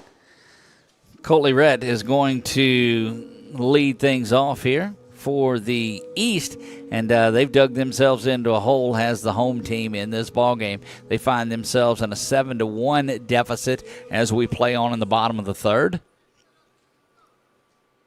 But Lee-Rhett, that kind of guy that you may want leading off an inning for you. In Marshall, it's attitude out of that leadoff spot because you see and you hear that, well, you only lead off one time in a game. You're only the leadoff hitter one game, but it doesn't matter. It's an approach, and then you get around and you lead off an inning, and I'm telling you, it just is a mindset, just as a pitcher is, just as a catcher is. You got to have a little bit of attitude. 2 balls and no strikes now to Lee-Rhett. Colt, another one of those great baseball names. That one, again, 2-0 pitch, and that's a hitter's pitch, 2-0-3-1, and he deposits that fastball out into left field for a base hit. Yeah, courtesy of Mike McMillan, North Shore Prep Report. Colt had over 40 base hits this past season, so he gets another one there. He batted almost 500 for the year. Look, a lot of the information we could give out, we'll just put an asterisk, courtesy of Mike McMillan and the North Shore Prep Report. Does such a fantastic job down there. This is going to be Krayshawn McCullum that will step in. Another one of those guys that combined speed and power, had a 6.74 60 time and then a 96 exit velo. So not one of those that hits triple digits, but really good in both, and that's what you like to see. Yeah, and plays that hot corner. Runner goes. The throw down is, again, off the mark just a little bit. That same side. That's an off-speed pitch, so good time to run. He'll get 2 bases off of that one. Bounces around and will slide in safely. So good, aggressive base running there. And as far back as these guys are playing, this is a bigger field than they're used to, because none of them really play on fields this size. You do have an opportunity to take an extra base. Nice job by Reynolds at third. Keep that ball turned into a catcher almost there to block that up. That one misses off the plate, 2 balls and a strike. But this is what you want to do as the East after you give up the crooked numbers. You want to come back and put some things together. Yeah, McCollum, good opportunity to bring a run in. That one fouled back and out of play. Lee-Rhett on third with no outs. And look, getting on base with a good 2-0 base hit and making his way around on the steal, taking an extra base. That's just, you talked about him being that type of a mindset. Yep. Boy, great secondary lead down the line, too. And I don't think enough can be said about what that does to a pitcher that's staring at you and you're on third base. As a right-handed pitcher, you're looking at the guy and he takes off. Let me tell you, that peripheral is affected. That is going to be a walk there and put runners at first and third, and don't expect he will stay on first too long, as there's something they have picked up on the movement, and they're often going pretty quickly. This is Parker Morse that will step in. Second baseman from Live Oak, where Coach Briggs used to Correct. Man the sidelines. Spent a lot of time down there, and there we told you he's off and going. This time the throw is in time. And Brody says, look, y'all just keep your business to yourself up there in the press box. I got this. Beautiful throw. The runner stays at third, and that's about as good as you could hope for. Vic Nair with another feather in the cap here during All-Star Week. One out now. Yeah, send your negative comments to KP at 446sports.com. KP back home today, not with us, and so we'll take that opportunity when he can't fire back at us to poke some fun at him. Did a great job on the call last night. Ground ball high, chopper up the middle, and pointing that out is Vic Nair and says, look, go ahead and go to first. Let's concede the run. And that run does come across. So the bases will empty, but a run does come in at 7-2 now. Good job by Dugan off the mound to make the play over at first. You mentioned KP and Coach Briggs. Look, if KP can survive Coach Briggs all season, he ain't scared of us at all. So, look, that's who's surviving who, and that's true. Is Coach Briggs surviving KP or? Very good point. Did a great job with Alexandria baseball this season. Saw some great games. Saw a little bit of resiliency from the team, a good playoff March, and then eventually falling to a New Orleans team for the third straight season. But great group out there at Alexandria. Yeah. Anybody in 258 D1 Select, pretty much, you're going to have to go through the Catholic League at some point. So another good playoff tournament in D1 Select. That one lifted high towards the gap, and that's going to get all the way to the fence. Off and running, doing a great job is Clay Sims, and Clay Sims is going to hustle in for a stand-up double off the wall. St. Paul's student athlete. And watch him just get that. He never checked up either. You see that ball get in the gap, and he was thinking three. I think he was thinking about three until he got to the bag, yep. But it was a good job out in right field to get that ball and get it back in as well. And that's going to get Nathan Woodward back up there, 0-0. It was nice getting the one run across. You would like to pick up another, and this starts to measure that two-out hitting. Are you able to do something with 2 outs and runners in scoring position? You know it's important because they measure that statistic. So we go from St. Paul's and Covington to Mandeville High at the plate now. Nathan Woodward. Went down and did a football game at Mandeville several years ago. It had to be 6 or 7 years ago. It was a playoff game that Ash was playing in, and it's just such a great place. You go over there and you see all the boats that are there. It's not far from the lake. Yeah, it's a nice little setup down. And they've had some D1 talent in a few different sports here in the past couple years, with Nate and Will Shepard on the football field. And we had somebody ask us, we're setting up the equipment, taking down the equipment, setting up the equipment, doing that. We do about 400 shows a year now, and not all of us. There are a number of crews that we have, but it's 400 setups and 400 takedowns. And they said, do you ever get tired of doing that? I said, let's look at it. I said, I get to go and talk sports all the time, and we see more of Louisiana than I would have seen ever and meet a lot of great folks. And so, I'll take this every day. 2 balls, 2 strikes. That one lifted high, going to stay on the infield and will be the final out. They'll turn and finish that one off. 1 run, 2 hits, no errors, 1 runner left on base. So the East gets 1 run back with Lee Rhett getting on early and finding a way in. We'll be back top of the 4th right after this.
Back to work we go in the top of the fourth inning. If you can't have a little Bon Jovi and baseball on a Wednesday morning, I don't know what's the use of having a Wednesday morning. I dare see the sun maybe peeking out a little bit. So this is Colton Diamond that'll lead off. Yeah, first baseman from Riverside. Colton is there. A couple of folks from that Riverside. Riverside picked up a softball state championship this season, I do believe. If I recall, that ground ball right up towards the shortstop. He gathers himself across the diamond and has it. And speaking of diamonds, Colt is out at first. Nice play there. Over at short. And this will get Liam Kazanane back to the plate, designated hitter in this one. No, Kazanane, that may be last night's what it is, but that is Liam that bats. I think he had a base hit. Yes, he did. In his last at-bat, He got him on with a bunt. Bunt single. There's a good look inside. That one goes up and out of the zone for ball one.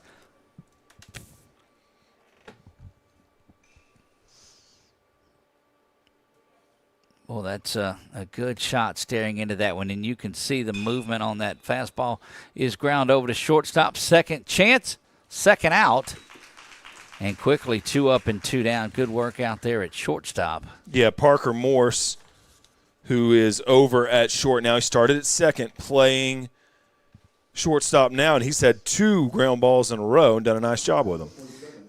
Avery Stutz will be there as Morse tries to tie a long-standing record if he can get all 3 outs in 1 inning. Rocks back and fires this one. Good curveball. Misses off the plate, a ball and no strikes. Stutz led this game off. One of the few batters that's not right up on the line takes that one for ball 2. Folks just getting settled into this one. This is the East and the South doing battle here. South leads at 7-2. You see that on our Wallace Eye Associates scoreboard. 3-0 count to the leadoff hitting Stutz. And he'll take ball 4 outside and make his way down to first base with a 2-out walk. From where I was sitting at a semifinal game, one of the semifinal games in Sulphur, my best view is at the batter's box. I noticed the same thing.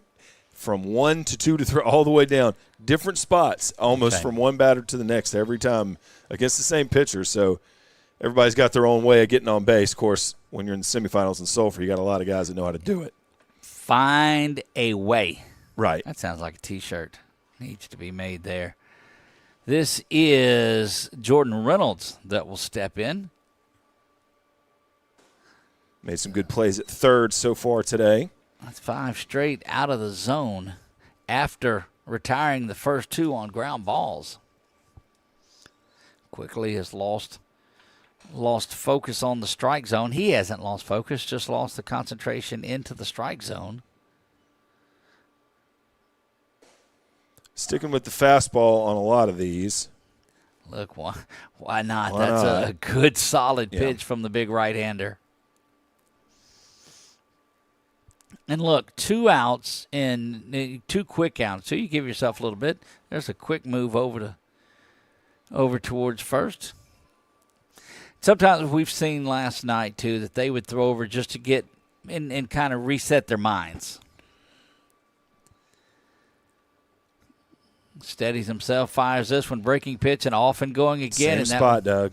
Yeah, and that's well, we've seen, and I don't know that I equate it to anything that is the pitcher any longer. It's just we've seen that ball tail off throughout the bulk of the day.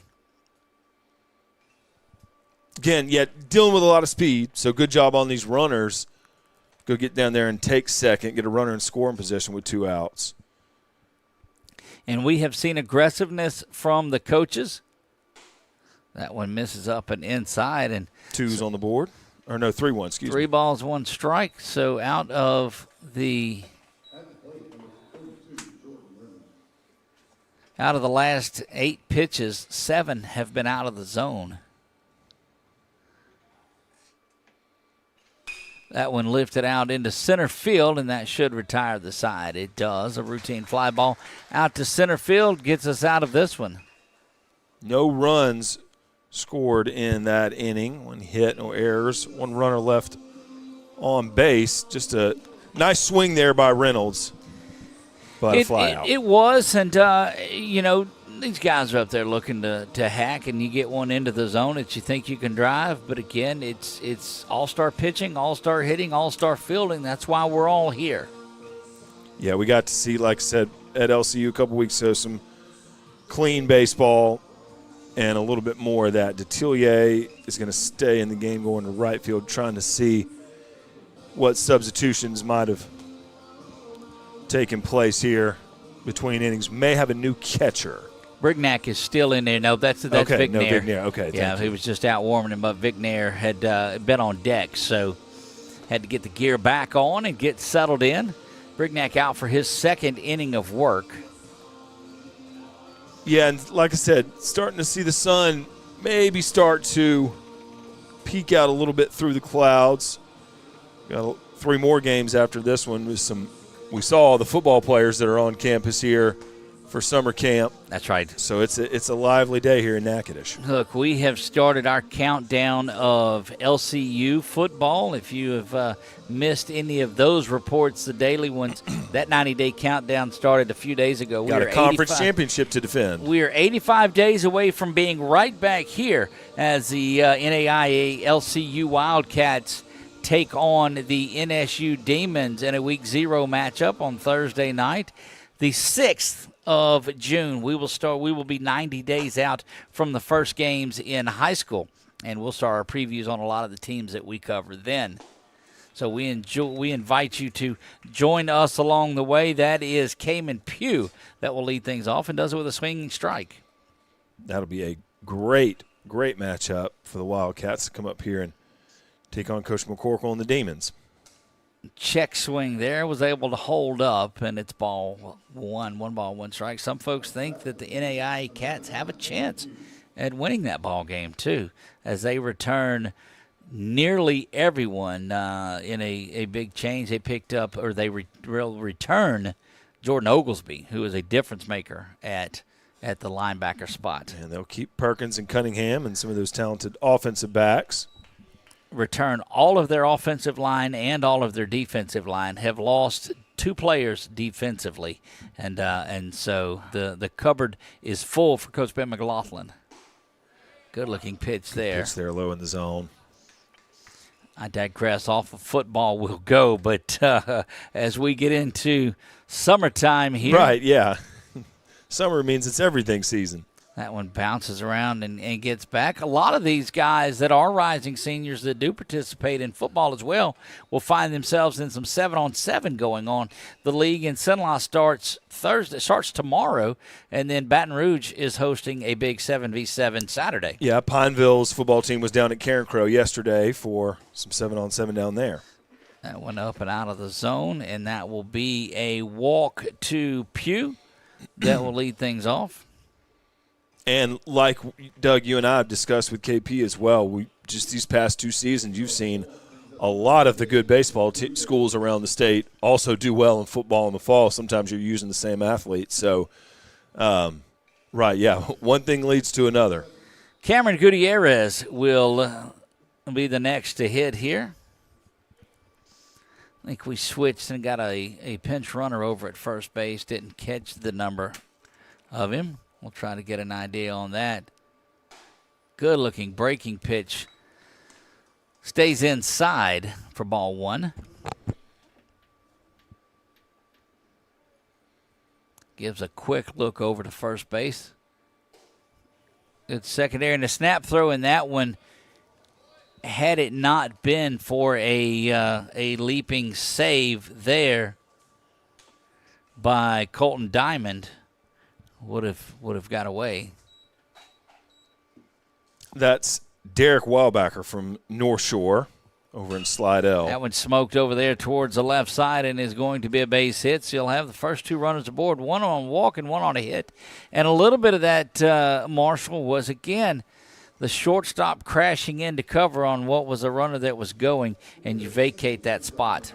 Yeah, and somewhat similar to last night a little bit, but in stark contrast to what we saw at the senior all-star game just a lot of hits into the gap, into the outfield, and you see a nice single there too. So the bats are awake this morning. They are, and we didn't see a lot. Now, in their defense, let's talk about yesterday a little bit because we didn't see a lot of it. They had been showcasing the entire day. So these guys, by the time they played their games, had already put in a full day of work. Yeah, and with the home run derby the night before, a couple of them going on all out there. Jude Reason from St. Paul's is up to bat now, the lefty. Ball and a strike with the runner at first and second. That one comes in, and 2 balls and 1 strike. Yeah, Jude Reason. One of 7 left-handed batters on this East squad. Pulls that one out into right field, but right to the right fielder and no chance for advancement, but shows off a little bit of that arm with the one hopper to third base. Yeah, and, no Detillier. Look, you may not be going anywhere, but I'm showing this arm to the coaches and the scouts that are around here. Coach used to always get mad at us for skipping the cutoff man during warm-ups. Like, no, Coach, we got it. That's right. It's no fine. need. Then you play that hop off of the turf here, and he's saying, "Hey, Coach Bird, I can play right field out at the bistro." But yeah, Noah shaded over that way in the right spot to handle that left-handed bat from Reason and gets one out. He does that, and that will get Jackson Dugan to the plate. Another combination. There's a snap throw down to first, and again, the ball is gloved over there.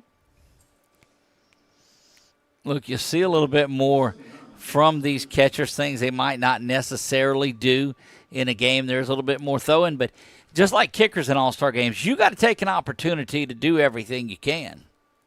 Well, those two at Vic Nair and Diamond at catcher and first are teammates in high school. That's right. So maybe a little wink and a nod to try to get a backdoor pickoff there. Don't think that play has not been worked out several times.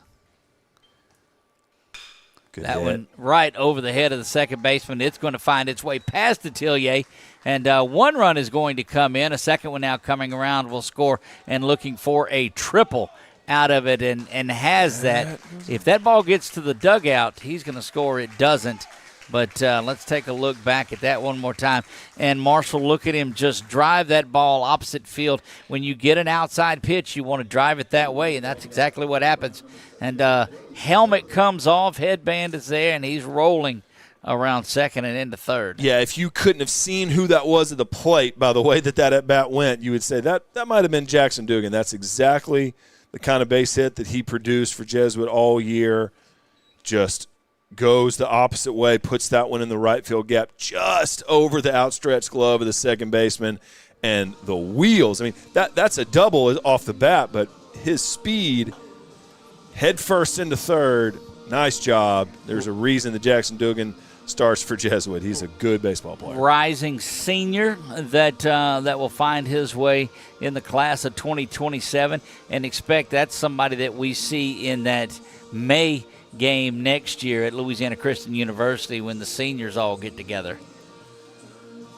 Yeah, he was, like we said, got to watch him do his thing earlier this year. Blaise Bergeron to the plate for the East, 7-4 now in this one. That big sixth run third inning for the South gave them a big lead, but battling back is this East squad. Yeah, it was a pitcher's duel when Ash played him. Clayton Doyle only gave a few hits, but Jackson got 2 of those. Yeah. And this is Pugh, back at the plate. Or is it? Yeah. And when Dugan hit that ball and found it going to the gap, you knew he was off and going. Yeah, that is Bergeron. Blaise Bergeron. Excuse me. That will step in on deck. Over there is Owen Nugent. Another one that swings the bat very well. Took something off of that and brought it inside, and quickly that's the second out in this inning. Blaise Bergeron from Denham Springs steps in there and strikes out his first appearance. So like you mentioned, Owen Nugent, the Rommel Raider, up now, and you saw them talk a little bit about that breaking ball. So, hey, look out for this. Again, speed and power. This is another good one. Is Nugent. Nugent takes that strike that's there. Finding the strike zone now a little bit here. It was just that 2 RBI triple. That one lifted out to center field. That should end the inning and does. But Marshall, it was this play. It was Jackson Dugan finding the gap on there, and we'll look back at that triple that scored 2 runs. You see that ball just get to the gap, and Detillier, as fast as anybody is out in right field, we saw him chase that one down and get it in, but you were not going to deny. Helmet comes off again. He's like, let's go. A little Bryce Harper style run around the bases there. Knock that helmet off and go. Not a bad hitter to imitate. And like you say, yeah, those runners getting that jump once they saw that it was going to make it over the second baseman. And Jackson Dugan, who, like I said, had a multi-hit game and really had a great Red River Classic when they came up to Central Louisiana. Here he is again in the 3-1-8 making plays. Top 5 is where we go. It is 7-4. The South leads this one. But we'll see. Things getting a little tight. Again, just playing 7 today. And I say just 7 because they did go 9 yesterday. And there will be a winner in this. And they may. Last year it was run differential. It was things like that. And when a team plays its final game, then they'll have an award for the hitter and the hitter and the pitcher, and so looking forward to carrying that for you as well. Got a new second baseman in, Devin Baker Jr. He's wearing number 77 for the East team. He's from Family Christian in Baton Rouge. We saw Sean Stewart for Family Christian play in the senior games a couple weeks ago. Very successful Class C program. Came in Pugh back in there at catcher. Jackson Dugan. Well, he just had a nice throw down. Pugh did. Jackson loving life. He says, look, I hit that triple, got a couple of runs. Let me get back out on the hill and take care of things. Sure. Man, that's just fun. That's just making the most of your couple of days here. Landry LeBlanc will lead off. He got on base and scored a run a couple innings ago. Part of that big inning for the South. Dugan fires this one outer half that LeBlanc takes for strike 1. Settle in with us today. We've got a day of it. If you're watching over on YouTube and that's your social media, what a play over there at third. Going to come all the way across. Does he have it? No, he doesn't, but still not going to matter. Let's take a look back at that diving stab. Heel range just past the bag, just off our screen there, but the wherewithal to get up, come up firing, and well, you just can't teach effort like that, and that was tremendous. Great effort by McCollum, of course, but that was a base hit all the way off the bat of Landry LeBlanc, who is one of those find-a-way guys. Their football team found a way with him under center against Shaw. He's had that kind of baseball season, taking a big lead right now. Cooper, and perhaps, Marshall, you know the pronunciation of that last name on 37. Falshow? Yeah, Falshow. Falshow, okay. So he had a big base hit last night in the game he was in. Bill Chase Cardinal. Curveball from Dugan misses up high and out of the zone. Evens the thing up at 1-1 strike. I believe Bell Chase was a single-digit seed in D2 non-select baseball. Don't remember exactly, but. I'll show a big part of that. Dugan will rock in and deliver this one. Again, misses, and that's 2 balls and a strike. 4 games to go. East and South doing battle. East will play one more game against the North. South will play one more game against the West. We'll try to see if we can give you an update on what the next couple of games look like in this one. We'll get all the way back to our list. And coming up next is the North and the East. So the East will stay on, and then the South and West do battle, and the North and West after that. So only one staying around after this one. The East, they'll play the North following this one. Good-looking pitch is in there, and that fills the count up at 3 balls and 2 strikes. Let's see, there is a number 91 up in the pen for the East. Swung on and missed. Good-looking pitch there. And that will do it. We'll take a look at it on your screen one more time, as that was just a good power pitch. Up and out of the zone, that high fastball, tough to lay off of, and tailing away. That is out number 1. Nice job by it. Dugan with the 2-strike heat. He'll come set and get ready to keep things going. Pitch there misses low, and that is Crash Menard. Crash started off as catcher last night, first appearance in today's game, and they do that in these games. Those that started last night, it's a good move Close over play. to first. Probably one of the closest plays over at first that we've seen. But Crash, of course, playing for his father. Another Vanderbilt Catholic Terrier. Good throw Run off there. Oh, he stopped short of it. Did you see the slide? I don't know if it would have mattered. To stop short, try to move and turn to the side, but I bet that works for him occasionally on there. Cayman Pugh, he's taking some shots down there and finally gets one. That's a really nice throw straight down Main Street. Dugan, like you said, makes a path for him. And good to see Cayman Pugh get a runner. There have been more caught stealings, I think, than there have been stolen bases this been a lot of weekend. attempts, too. Yeah. Go for it. Why not? Well, again, and it's part of the game you want to showcase. Hey, Coach, I'm a base stealer. I can How do this. fast are you? Watch. Yeah. That's right. and look, it's not always just fast. It's quick. Jumps. How are you getting reads, your jump? Yep, That's slides. right. Yep. Absolutely right.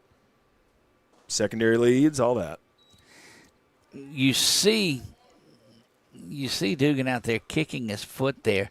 Like he moved a little as he was there. It just didn't seem comfortable when he threw that pitch, and he'll step off and take a moment to compose himself just a bit as the full count sits in. Let's see what Crash Menard can do here with a full count look. Draw a walk. It's a good base runner to get on there. Quality at bat for sure, and makes his way down to first base. And look, not a bad name for a catcher. Crash, as we know. And his brother Chipper played before he did. Chipper Menard played a little bit in college prior to that. And so you had a Chipper and you had a Crash. Reminds me of Bull Durham. This is Braden Fontenot from Hanville. And spells it with a K also. I see that. So yeah. That's fine with me. Yeah, that's what you got. I like it. You got to know that you're going to grow up to be a catcher Sure. if that's the case. Absolutely.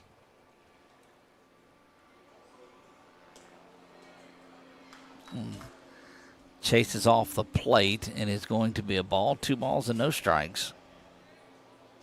Hanville, strong team in D1 non-select this past year. Fontenot, the 2027 outfielder. One thing that I've seen out of all of this over the last 3 games that we did, the 2 last night and half of, or nearly 2/3 of this one today, is that 2027 class out of the state of Louisiana is going to be one of the best ones that have come out of here in a while. There is some really good talent. And my friend, there are a lot of players that have other commitments, football and different things like this, or their summer programs that are not playing in this game. I agree. It seems like 2027, every time we were looking up an athlete this year, we'd see 2027. It'll be a really fun school year in the LHSAA for all these class of 2027 guys. That one in there for a strike, and the bat thrown off to the side by Braden Fontenot. He has to go and retrieve it. The old not so fast. That's correct.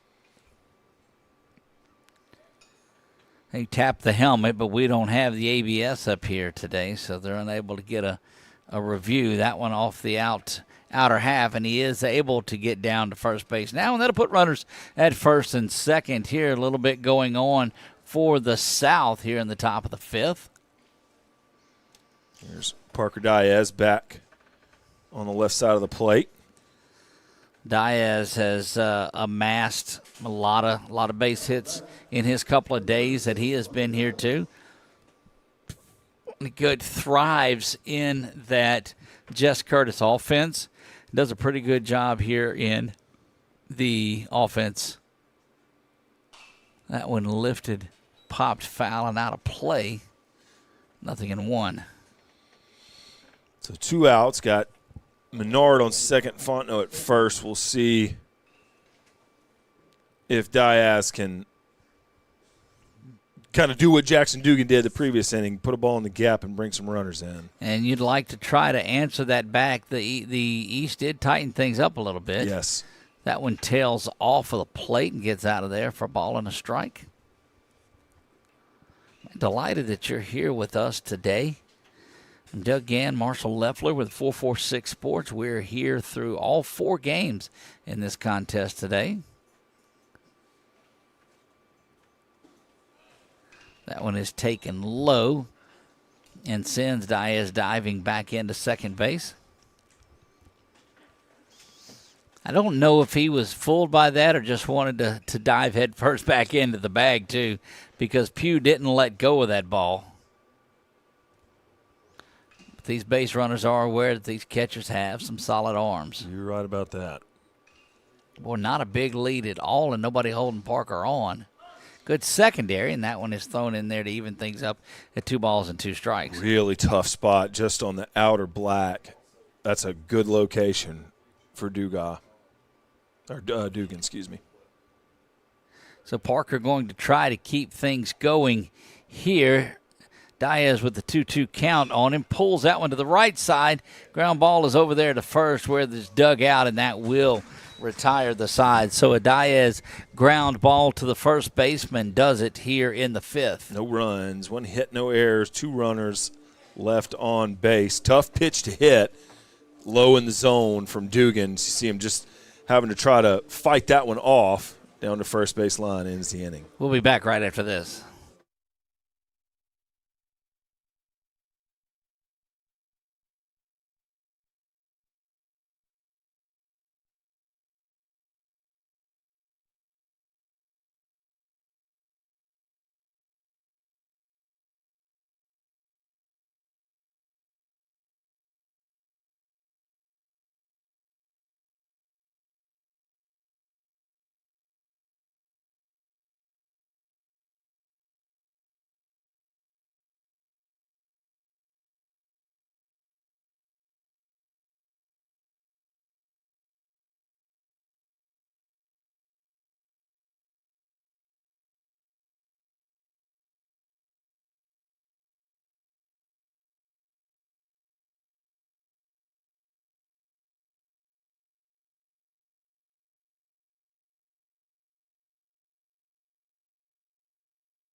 Changes aplenty as we come back to the bottom half of the 5th. Brignac, though, in for his 3rd inning of work. Crash Menard stays back behind the dish, and we'll get those other starters out for you in just a moment. Of those fielders, Krishan McCollum steps in. Ryan Kahanen, the Lafayette Mighty Lion, is in the game at third base. Sebastian Redu from Acadiana Renaissance Charter is in here at first. We were talking to Arca last night. That's another team on the rise down in that Lafayette area. Yep. Yeah, it's they're more on the north side as you get into town. Beautiful campus, beautiful complex there. Yeah, is that the one you can see from 49 going south on the right side? Yeah. So that's Landon Deron is the shortstop, the ERAF Bobcat. Power hitter and a good pitcher for Coach Picard. That one taken off the plate, 3 balls and 1 strike. And we've seen a lot of pitchers that tire a little bit in their third inning of work. Brignac is in that third inning, misses off the plate, and that is a leadoff walk. Yeah, that seemed to be where Loop and Wagaspack going to their third inning. And we mentioned Braden Fontenot, who got an at-bat in the top half. He is in the game at second base now. Activity now as Brignac is set to finish up his third inning of work. So activity in the bullpen. And again, we told you, it's these starters that are there. So it takes them a little bit more time to get loose, and they get in their routine. That one is pumped in for a strike. Who do you have down in the pen? That's Landry LeBlanc in the pen, and he's definitely a starter for St. Charles. So, right. Yeah, we'll see what he can do once he takes the mound. St. Charles, one of the hats that we added to the collection this season. That's We've a got good one one of the Comets hats. Picked up 2 new Northwestern State hats. Appreciate Coach Burt for getting those in. Real nice purple one and a white one with pinstripes as that ball is ground over to third. It'll be gathered in across the diamond. Good job of going up and getting that one. Does move the runner over, but it is 1 out. Yeah, Kahanen just stepped in there at third. Times that one well, fires it across, and that retires Devin Baker Jr. from FCA, who was at bat there. Clay Sims is going to step in, and quickly Menard goes out to visit with Brignac just a little bit, and I just think they want to get on the same page of what they're doing. Might have got crossed up on that last batter or so. Cooper Falshow is in right field now. Get a big shout-out to Executive Director of the LBCA, Tim O'Neill, for all the work he does putting the All-Star game and this underclass game together roughly back-to-back times within about a 10-day stretch. And I'll tell you what could potentially be the most challenging part right after this pitch that Coach O'Neill works so hard on. Brignac fires that one in there. Strike 2. Go ahead. You can't be part of the LBCA team if your coaches aren't part of the LBCA. And if your coaches don't submit your name and nominate you and keep your stats current, then these great people at the LBCA can't give you the recognition that your player deserves. So join the LBCA. And look, to continue that, as that ball is, again, another good play from third to first, it's not like there are a lot of hoops to jump through. Pay your $35 registration and get in, and you're there. At Google form, I hear it every year. Why wasn't X, Y, and Z? How did he get left off the team? Why is he left off the team? I bet you the LBCA never saw his name. They might know about him. That's right. But if you're not a member on there, and look, you get the convention, too, that comes around in, February that's there. They've got it at the Rocket Bowl in Lafayette. Great lineup of speakers always. Jay Johnson was there this year. Oh, yeah. Alabama's coach was there a year ago. We're able to take part in that, too, and we love it. If you're out there watching this game and your kid didn't make it or is not there, didn't get put up for it, I would check inside the administration and see if you're an LBCA member, as that fly ball brings us to the end of the 5th. That was Bo Stevens at the plate. Nice piece of hitting out there to center, but it is a fly out, and that'll end it. No runs, no hits. We moved to the top. Yeah, we moved to the top of the 6th. 7-4 is where this one sits. We'll be back right after this.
We're back here, top of the 6th, and you hear Prince singing When Doves Cry. That is stadium music. Prince, of course, Purple Rain, Northwestern State University, the Purple Rain. I see what they did here with the in-stadium music. Had to put that segue together, but tremendous work over there. Yeah, and I remember the Super Bowl that Louisiana native Peyton Manning won. He was the halftime act there. Peyton was? No, when Peyton Manning won the Super Bowl, although, look, he probably could. Yeah, absolutely. He just get up there and do a couple of commercials or whatever if you want to. New pitcher in, that is Jackson Payton, that will find a big, tall righty, gets out on there. Big power pitcher look to him. And stepping in here in the top of the 6th inning is Landon DeRuin. Yeah, part of that Dunham Tiger team that upset Calvary Baptist in the baseball playoffs. You don't hear those words put together too often, upset Calvary. They just continue to do big things. Yeah, Jackson, part of that staff that got that upset. That one down the line, drifting, good carry to it. How about that, Doug? Going into that wall and banging around, and they'll go out and check on him as he did hit the wall and go down, but pops right back up. I think he may be a little more tired just from that long run. Derek Wellbacher, North Shore Panther.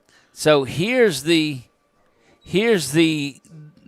beauty of that fencing that we talked about. It looks like brick. I'm telling everybody I hit the bricks if I'm Derek. Yeah, you did. Yeah, you did. It's run through a brick wall for my team. Padded wall, but I'm going to tell you, first one that's going to be over there to visit with him after this inning is going to be Jackson Payton. You can believe that. A pitcher loves to go out and see that. Nice play. Got a good jump on it, and you saw he had enough room. It's like, man, I think he's going to get over there and get that. It's uncanny. Fantastic. The amount of foul territory that is in here. As a pitcher, you absolutely love it. As a batter, man, this thing, can't we move these fences in a little bit? Well, and right where that fence juts out is just about where Wellbacher had to go over. Yep. Tremendous nice play. job. Was just off of our camera, so you guys didn't get to see that with the way the look is on here, and we apologize for that. But trust us, it was radio style. That was a pretty good catch. That one misses off the plate for ball one. And that brings up Ryan Kahanen from Lafayette, who made a nice play over at third in the bottom half. Game 2 set for 11:30 in this one. We also see Clay Sims, who's back behind the plate now. First time I think that we've seen Sims back there, isn't it? Yeah, he's had a couple of bats. Ooh. Turns on that one and just rips it, but down the line and foul. And that's the lefty getting around on that one. Good hack at it from Kahanen. We saw him at shortstop yesterday, part of that 90-plus exit velo club, and you saw a lot of it on that one. He opens that front leg and gets that stance going. This time he pushes that one foul. Goes the other way. I think Jackson stayed away from him just a little bit. So, yeah, now we'll see. Yeah, goes inside. He pulls that one over 300 feet. Now he fouls that one away. Let's see where Jackson goes with this two-strike pitch. A little off speed. That one's going to be lifted out. Shortstop camping out under it. Will drift out there and make the catch. So, nice job by Peyton to kind of work the count there, get that two-strike look, and then off-speed high in the zone, just timed it. I'm going to tell you, there's one thing that will make you adjust your pitch sequence, and that is an inside pitch pulled as far and as hard as that one was. You're like, okay, wait a minute. Let me just not jam him inside. So he goes right back to that pitch. It's high in the zone. This is Liam Kazanane, who had a bunt single earlier. And that pitch you talk about is that big overhand high pitch that rides in there.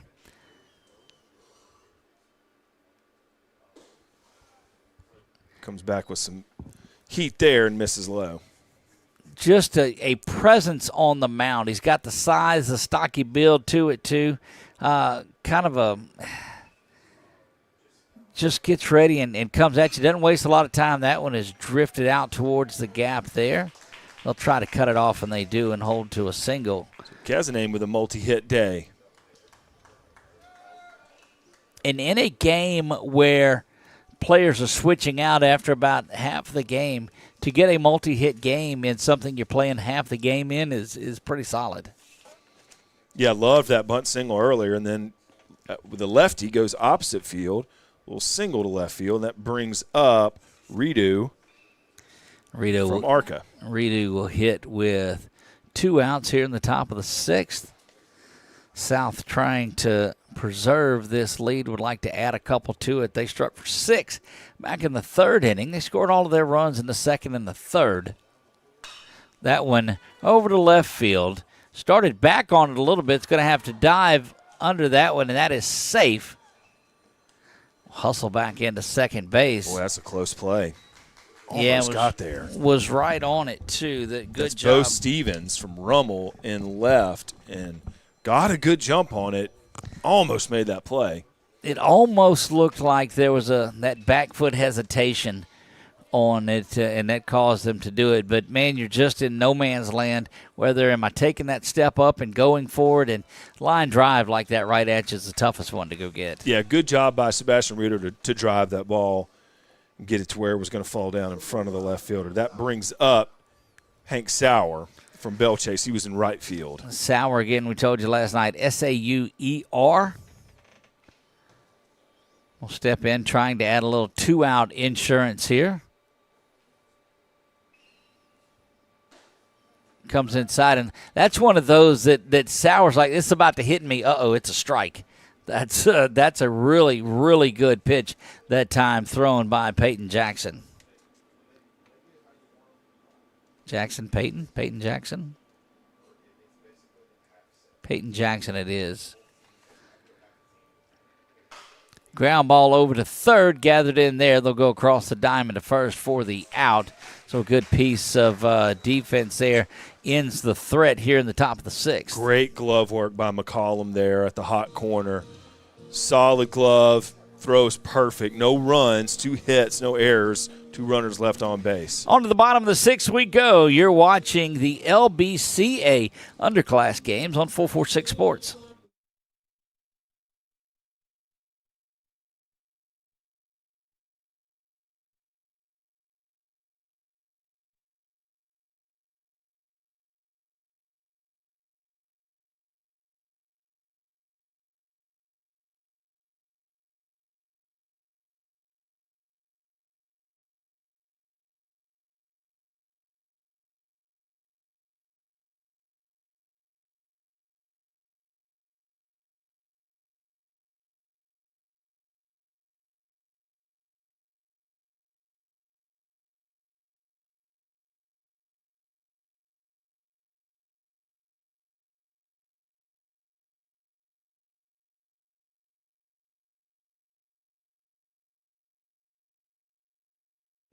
Pitching change for the South, as we knew it was. We talked about that coming out of it. Marshall Landry LeBlanc takes over. Yes, kind of similar to what we saw in the beginning of the game. Little 3-quarter, a little bit out to the side delivery. And you mentioned during the break working quickly out of the windup. Now we'll see him work out of the stretch a little bit. Again, one of their starters that they leaned on, as they always do for Coach Wayne Stein and what they do with their baseball program. We mentioned he was a state champion under center in the Superdome. Cayman Pugh now set to lead things off here. Nice throw down to second in the previous inning. Bottom of the 6th, we play the East. A little bit of work to do. They trail this one 7-4. Inside pitch taken there for strike 1, and that's what you want to do if you're LeBlanc. Come out first inning of work and establish that strike, and he does that as the sun does start to peek out a little bit more. Yeah, dare say we got some sunshine here at Brown Stroud. We'll have to go make an adjustment to that one as the sun starts to take over the camera. That one misses and gets out of there for ball 1. Correction, ball 2. Hustling over to grab that, and out of the dugout is Sexsnyder, we saw from last night. LeBlanc missing low on a few of these to crash Menard. Cayman Pugh trying to get on base here, and after taking the first one for a strike, 4 straight out of the zone, and Pugh will find himself down at first base with a leadoff walk here as the East has some work to do, and that's going to get Jackson Payton to the plate. See what the pitcher can do to try to give himself a little offense. Throws right, but hitting here batting left. Good hack at it there, but swings through it, and again, nothing in one to lead off to a batter. Again, you see LeBlanc just gets that ball back, and it is hammered out into center field and misread there in center. Going to get to the wall and bounce around, and off and going is Pugh. They're going to hold him. We got runners up. They got a couple of people at third base now. Why not come home with it? And Pugh's going to be toast at home.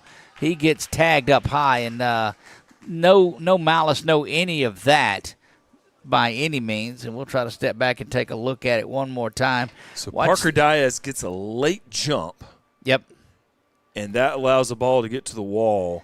So they hold Pugh up at the very last minute, and he stumbles coming around third and dead to rights there at home. Helmet comes off, and they get him a little bit on the shoulder. That's going to be the out at home. So Diaz was able to recover and get that ball in. And you can tell he is out there and his biggest critic when it comes to that. The end result is a runner at third and 1 out. Landon Duron, great throw from shortstop. You give him a chance to get an out at home, he's going to get it as he gets the ball to Menard for the tag out at home.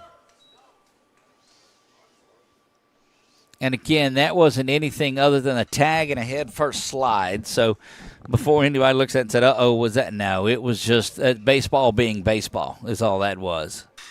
Ground ball between short and third is going to be a run. And so lost a run at home a moment ago. They pick it up right there, and now they're crawling back a little closer. The East cuts the lead to 7-5. Yeah, you see Derek Wallbacker, who had that highlight play over in foul territory in the top half of this inning. He comes with a nice seeing eye single up the left side to drive in the pitcher. Man, you just see that happen so many times. Go out and make a big play, and there's a good-looking strike. Yeah. It finds its way in, and you come up and you make things happen at the plate. Jackson Payton with a run scored after that big hit. Curveball misses off the plate. This is Caden Mayers. Caden Mayers, yeah. Another Dunham Tiger who is batting left-handed today.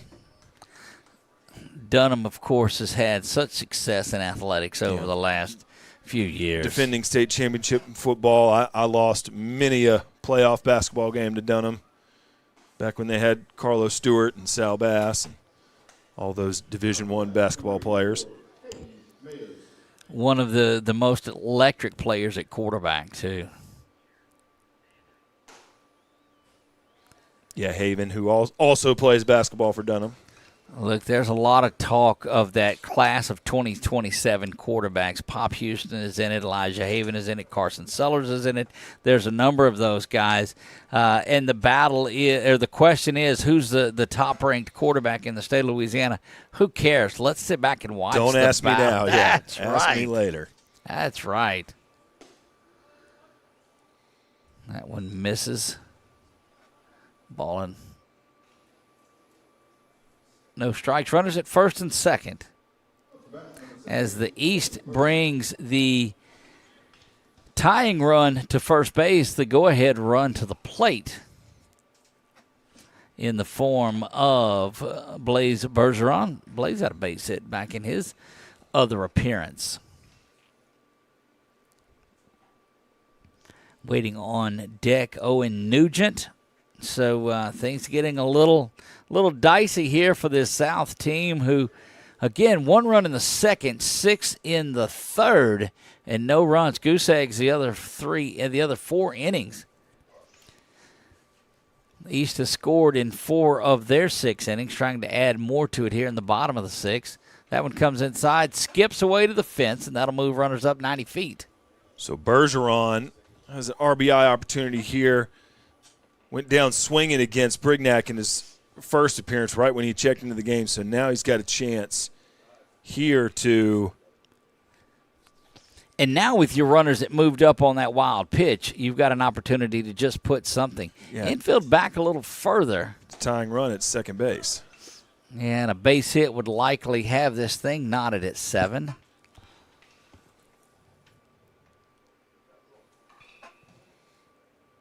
LeBlanc will settle in. Rocks back, fires this one, and that is a single up the middle.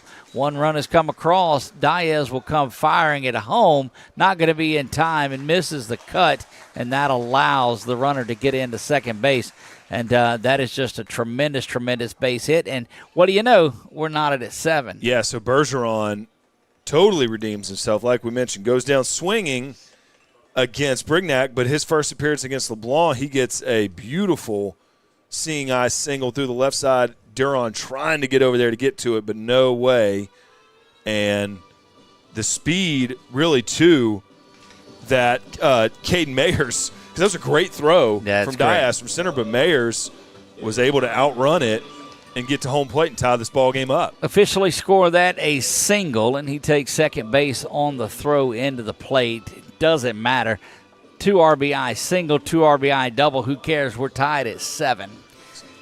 That'll bring up Owen Nugent at the plate now with a runner on. Boy, it's just a tale of 2 different styles of it. The big 6-run third inning for the South gave them their 7 runs, and it's only 2 innings have the East not scored a run. They're chipping away and got this thing knotted at 7 as we sit in the bottom of the 6th. Boy, you would like to. This is one of those scenarios you like. You want to take the lead here in the bottom of the 6th and come out and try to shut it down in the 7th. Yeah, 17 base hits so far in the box score. Nugent came in swinging hard on that one as he wants to keep this offense going for the East squad. Yeah, 7-8-1 for the South, 7-9-3 for the East. LeBlanc will look back at second. They'll flash a little bit, but nothing doing, and that one is smoked foul down the right field side. So that's quickly, nothing in 2. 2 straight pitches he sent down that way. You know, it's such a momentum boost for you, Marshall, if you can go and pick up a run to give you the lead in the bottom of the 6th, knowing that you've just got to come out and shut down and bring your closer in. There is activity out in the bullpen also as one of the South pitchers getting loose. No activity in the East bullpen at all. LeBlanc looks back to second base. Check it again, a little bit of a flash there, nothing going. And that one is past the diving shortstop. Will he stay or will he go? Holds up, slips down, runners at first and third. It's just been some good hitting here by the East in the bottom of the 6th inning. Yeah, Nugent finds a way on. Krayshawn McCollum will step back in with an opportunity now. Now a pass ball, anything gives you the lead. Ground ball should get the run home. There's no force at home, so the tag would have to be applied. Up and out of the zone, ball 1. Based on the way things have gone, of course, this just means he's going to steal the base. I'm going to tell you that I don't know that he'll be off and going. Not a real big lead. That one hammered out to left field. Going to stay in the park, but deep enough to tag up and send the runner home. You'll see him cross right there. That is run number 8, and that's just about as great of a sac fly as you'll see, and that gives the East the lead in this one, and they have put up 4 runs in the bottom of the 6th to take a lead, and that is Devin Baker Jr. that will step in. Yeah, nice job by Cooper Falshow over in left. Run that one down. One lifted high. Sky there going to stay off the but look at Crash sliding around over there. Going to get that one. Just hit that where the roof of the dugout juts out. Noah Detillier is in the pen for the South squad. Throwing to Brody Vickner over there. There you go. 2 down in this one, nothing in one. The count.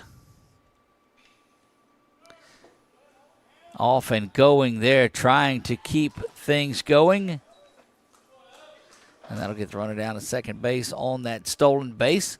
1 ball, 1 strike. Some hard hit baseballs here the last couple ABs, including that one that was just fouled off. Look, that sac fly that was hit to left field was hit pretty good, too. Again, just a deep, deep ballpark. Had him played very well. Again, up and out of the zone. 3 balls and a strike. So now Baker's ahead in the count. Let's see if he will look to pull one here. There's the pitch. No opportunity to do it, and he'll find himself down at first base with a 2-out walk. And they're going to go to the pen now, and they'll bring Detillier in, as you said. And so that is going to be an LV5K pitching change. The day did not go like Landry LeBlanc had wanted it to. Will get credit for 2/3 of an inning in this one and is responsible for the runners on. So a tough day for Landry LeBlanc, but it'll give Detillier an opportunity. Noah Detillier will come in, and it is an LV5K pitching change. Yeah, Landry had a productive day on offense, got on base, got some offense going for his squad. Clay Sims, who's catching right now, will step in, is due up, I believe, and we'll see what Noah Detillier is able to do off the rubber. He will come in just throwing from the stretch here, so it'll be a true relief appearance. Appreciate those that are watching along, whether you are on Facebook, whether you are on YouTube, or our brand new Roku channel. How about this, Marshall? You don't even need to get to social media. If you've got a smart TV, go to your Roku channel. If you've got Roku, hit the streaming store, find our 446 Sports app, pop it there, and you can watch it. That's my favorite way. Oh, yeah, absolutely. And we keep all of these games archived on here. Of course, on our YouTube channel, it's got its own LBCA playlist. You can go find all of the games. Went back and watched a little of last year's games as well. And so just a lot of fun bringing these games to you each and every time. But while you're around, if you're on Facebook, make sure you hit that follow. Our goal is to get over 18,000 today. We were about 50 shy of it the last time I checked. If you're watching it on YouTube, pull up Facebook on there and just go in there and follow 446 Sports on YouTube. Hit the subscribe button or leave us a comment and let us know who you're cheering for. Are you cheering for Clay Sims? It's a good opportunity to let us know that because he steps into the plate right here against Noah Detillier. Nice lead there for Baker over at first. Runners on first and second. Yeah, if you're subscribed on YouTube, you get a notification on your phone that'll pop up and say, "Hey, coming up, this game's about to go live." Which 400 times a year you'll get that notification. So had one of our sponsors, Wallace Eye Associates. He said, Doug, I subscribe to your channel. I hit the notification bell. He says, man, that thing dings all the time. He said, I think I'm getting text. We warned you. But it's letting you know that you're streaming. We're at the game. We are proudly brought to you by Wallace Eye Associates over and over and over. Sadler's Towing does a great job with us. The East looking for, what are they looking for here, Marshall? A Jason Hogg Farm Bureau insurance run. Man, that was brilliant of you. Would come in handy. That was absolutely brilliant. 8 runs, 10 hits, 3 errors for the East. They lead it by 1, 7, 8, and 1 for the South. Runner goes. Won't matter. That is down on strikes, and that will end the inning, but not before a 4 spot is picked up. You see on the replay the runner is off and going, but the strikeout here, the Sabine State Bank strikeout, swinging, does it for the bottom of the 6th. Yeah, 4 runs there scored by the East on a couple of hits. No errors, so we've really seen the defense clean up. Runners left on base pretty much every inning for both sides. Detillier, who I liked what I was seeing, he was throwing out of the bullpen, came in right away, got the strikeout with the high heat. It did. So one last shot for the South. They had the lead for most of this game. They find themselves trailing here in this one with 3 outs to go. And it's going to be on the hands of the big righty, Jackson Payton, to finish things off here. He's got that broad look. Look at his stance. You know, a lot of pitchers will put their feet together when they get on the rubber. He spreads his feet out, has that big stance, stares over the glove like a big Roger Clemens type of pitcher that's out there. I noticed a lot this year, and things change, how many pitchers came in just going out of the stretch, which you'll see a coach, if you're struggling, that is one of the first things that a good pitching coach will say, like, don't worry about that windup. Just throw out a stretch, keep the main things. And so, I mean, you saw that a lot. You see a good pitcher come in, throw out a stretch, and really, really do well that way. So. Well, and the number one thing, and I like what he's doing is he's rotated between the windup and the stretch, but you really simplify your motion when you're out of the stretch. You give yourself less things to talk about or to think about, for that matter. Give me less things to talk about. I will say that was one thing I noticed from from Gary Brignac today pitching, going from the windup to the stretch, which he had to do often because we've had base runners all day. You didn't see any drop off on his stuff. Velocity was there, just kind of the movement, everything was there. I really do notice and appreciate when I see a pitcher that doesn't have a problem with runners on first and third, that can mentally is one thing to be able to concentrate, but actually bring your best stuff out of the stretch. It's always something that's good to see. Landry LeBlanc will lead things off. He surrendered the 4 runs in the bottom of the 6th. He's looking to get things going back up, and that is a pop fly to left field. Put a good swing into that one. First pitch. Jackson Payton working really quickly to start the inning. I tell you, he gets up there and goes. This is Cooper Falshow that will step in. Cooper's had some activity in left field already, with the East team being able to drive the ball to the outfield. That was just thrown off the plate. Yeah, and contrast to LeBlanc, some of those lefties he's coming straight over the top with his delivery. Game 2 scheduled for 11:30. That is the East and the North that will come back and play. So the East will stay out there. They're trying to hang on and win this one. 1 ball, no strikes. Change that. That one is right down the heart of the plate. And turns, throws, does Jackson. Fires this one in there. Check swing. It is there. We'll turn that ambiance mic up a little bit and let you really get the sounds of what's going on Pop here. of that mitt. That's right. The chatter of the crowd, the pop of the mitt.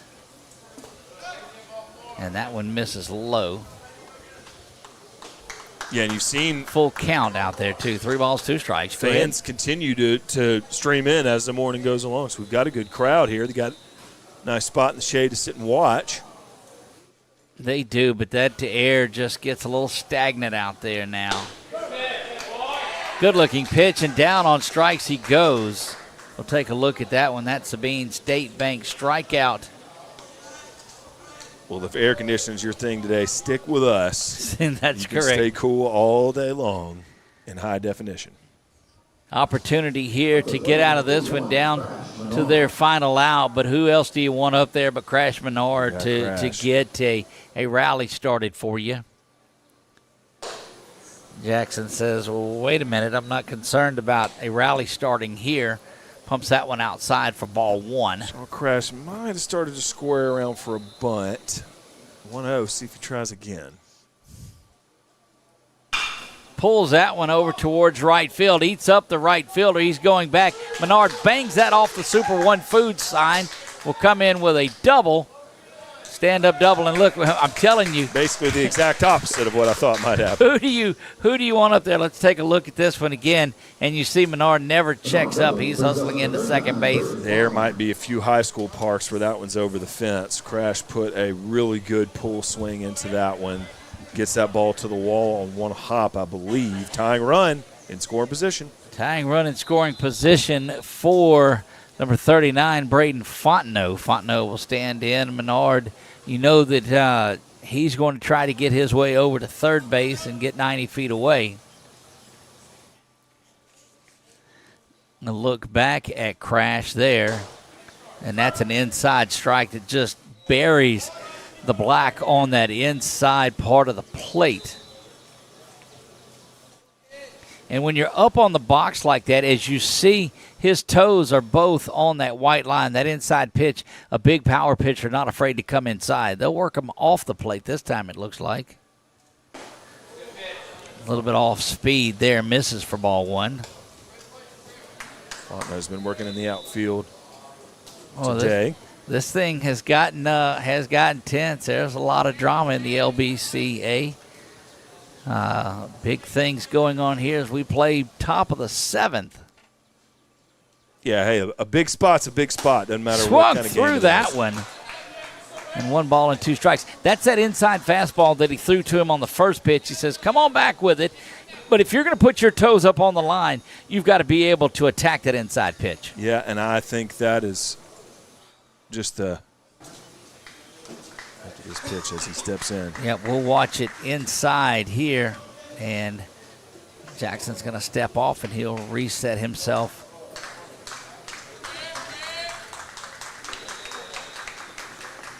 One ball, 2 strikes. Off the plate evens things up at 2 balls and 2 strikes. Again, there were 2 quick outs, and then Crash Menard hits that double off of the wall in right field, bangs it across the Super One Foods sign and into second base. Thought about 3 before putting on the brakes and spinning back around. But Jackson trying to finish this, thwart this rally. 2 balls, 2 strikes, 2 down in the 7th. That one misses outside, and we're full. So 1-2 goes with the curveball that misses, goes back to the fastball with 2s on the board. Full count, 2 outs. Big spot. Big spot indeed. And continuing, Braden Fontenot is trying to get this going. Played left field in the game yesterday. Started there. Up in a big spot here. 3 balls, 2 strikes, 2 down. Jackson looks in, fires this one, swung on and missed, and down on strikes he goes, and that's going to be your ball game. We'll take a look at it one more time, but just a big, big power pitch, Marshall, that comes across. Yeah, Jackson Payton, you just see this demeanor, even coming from the bullpen. He wanted that moment. He wanted that opportunity. He wanted those pitches to get in there and try to overpower the South squad, and that's really what he did in this last inning, coming up with some big Ks and big moments. East wins this one 8-7. They win this one. They trailed most of the game before a 4 spot in the bottom of the 6th, and that reminds me a lot, this situation of that Belichick offense where they try to get the ball and score before the half and score after the half, and the momentum is there. You score and take the lead in the bottom of the 6th. All you got to do is come in there and shut them out in the 7th, and it's ball game. Yeah, an offensive type of baseball game today. You see those 4 errors on the box score. I don't think that a lot of that was really consequential stuff, just a few throws, just trying to get dialed in. So 19 base hits in this box score, and you just saw a lot of clean balls driven to the outfield, a couple down the line. Saw a lot of activity on the base pass, guys running. So 15 runs, 19 hits, but it looked like all-star level play with just the way that ping of the bat was showing the offense that we got to see today. It was big dudes making big plays in this one. Final score, the East 8, the South 7. We started yesterday with 6 games out here. We're halfway home. We finished our 3rd one. 3 more big contests today. As those kids are saying these days, strap in. We've got a big day for you. For Marshall Leffler, I am Doug Gann. Check the new stream. We're going to stop this one and start another one. Lock in on 446 Sports. We'll bring it to you throughout the day. Back for the 11:30 contest coming up in just a moment. I am Doug Gann. God bless you all. We'll see you in just a bit.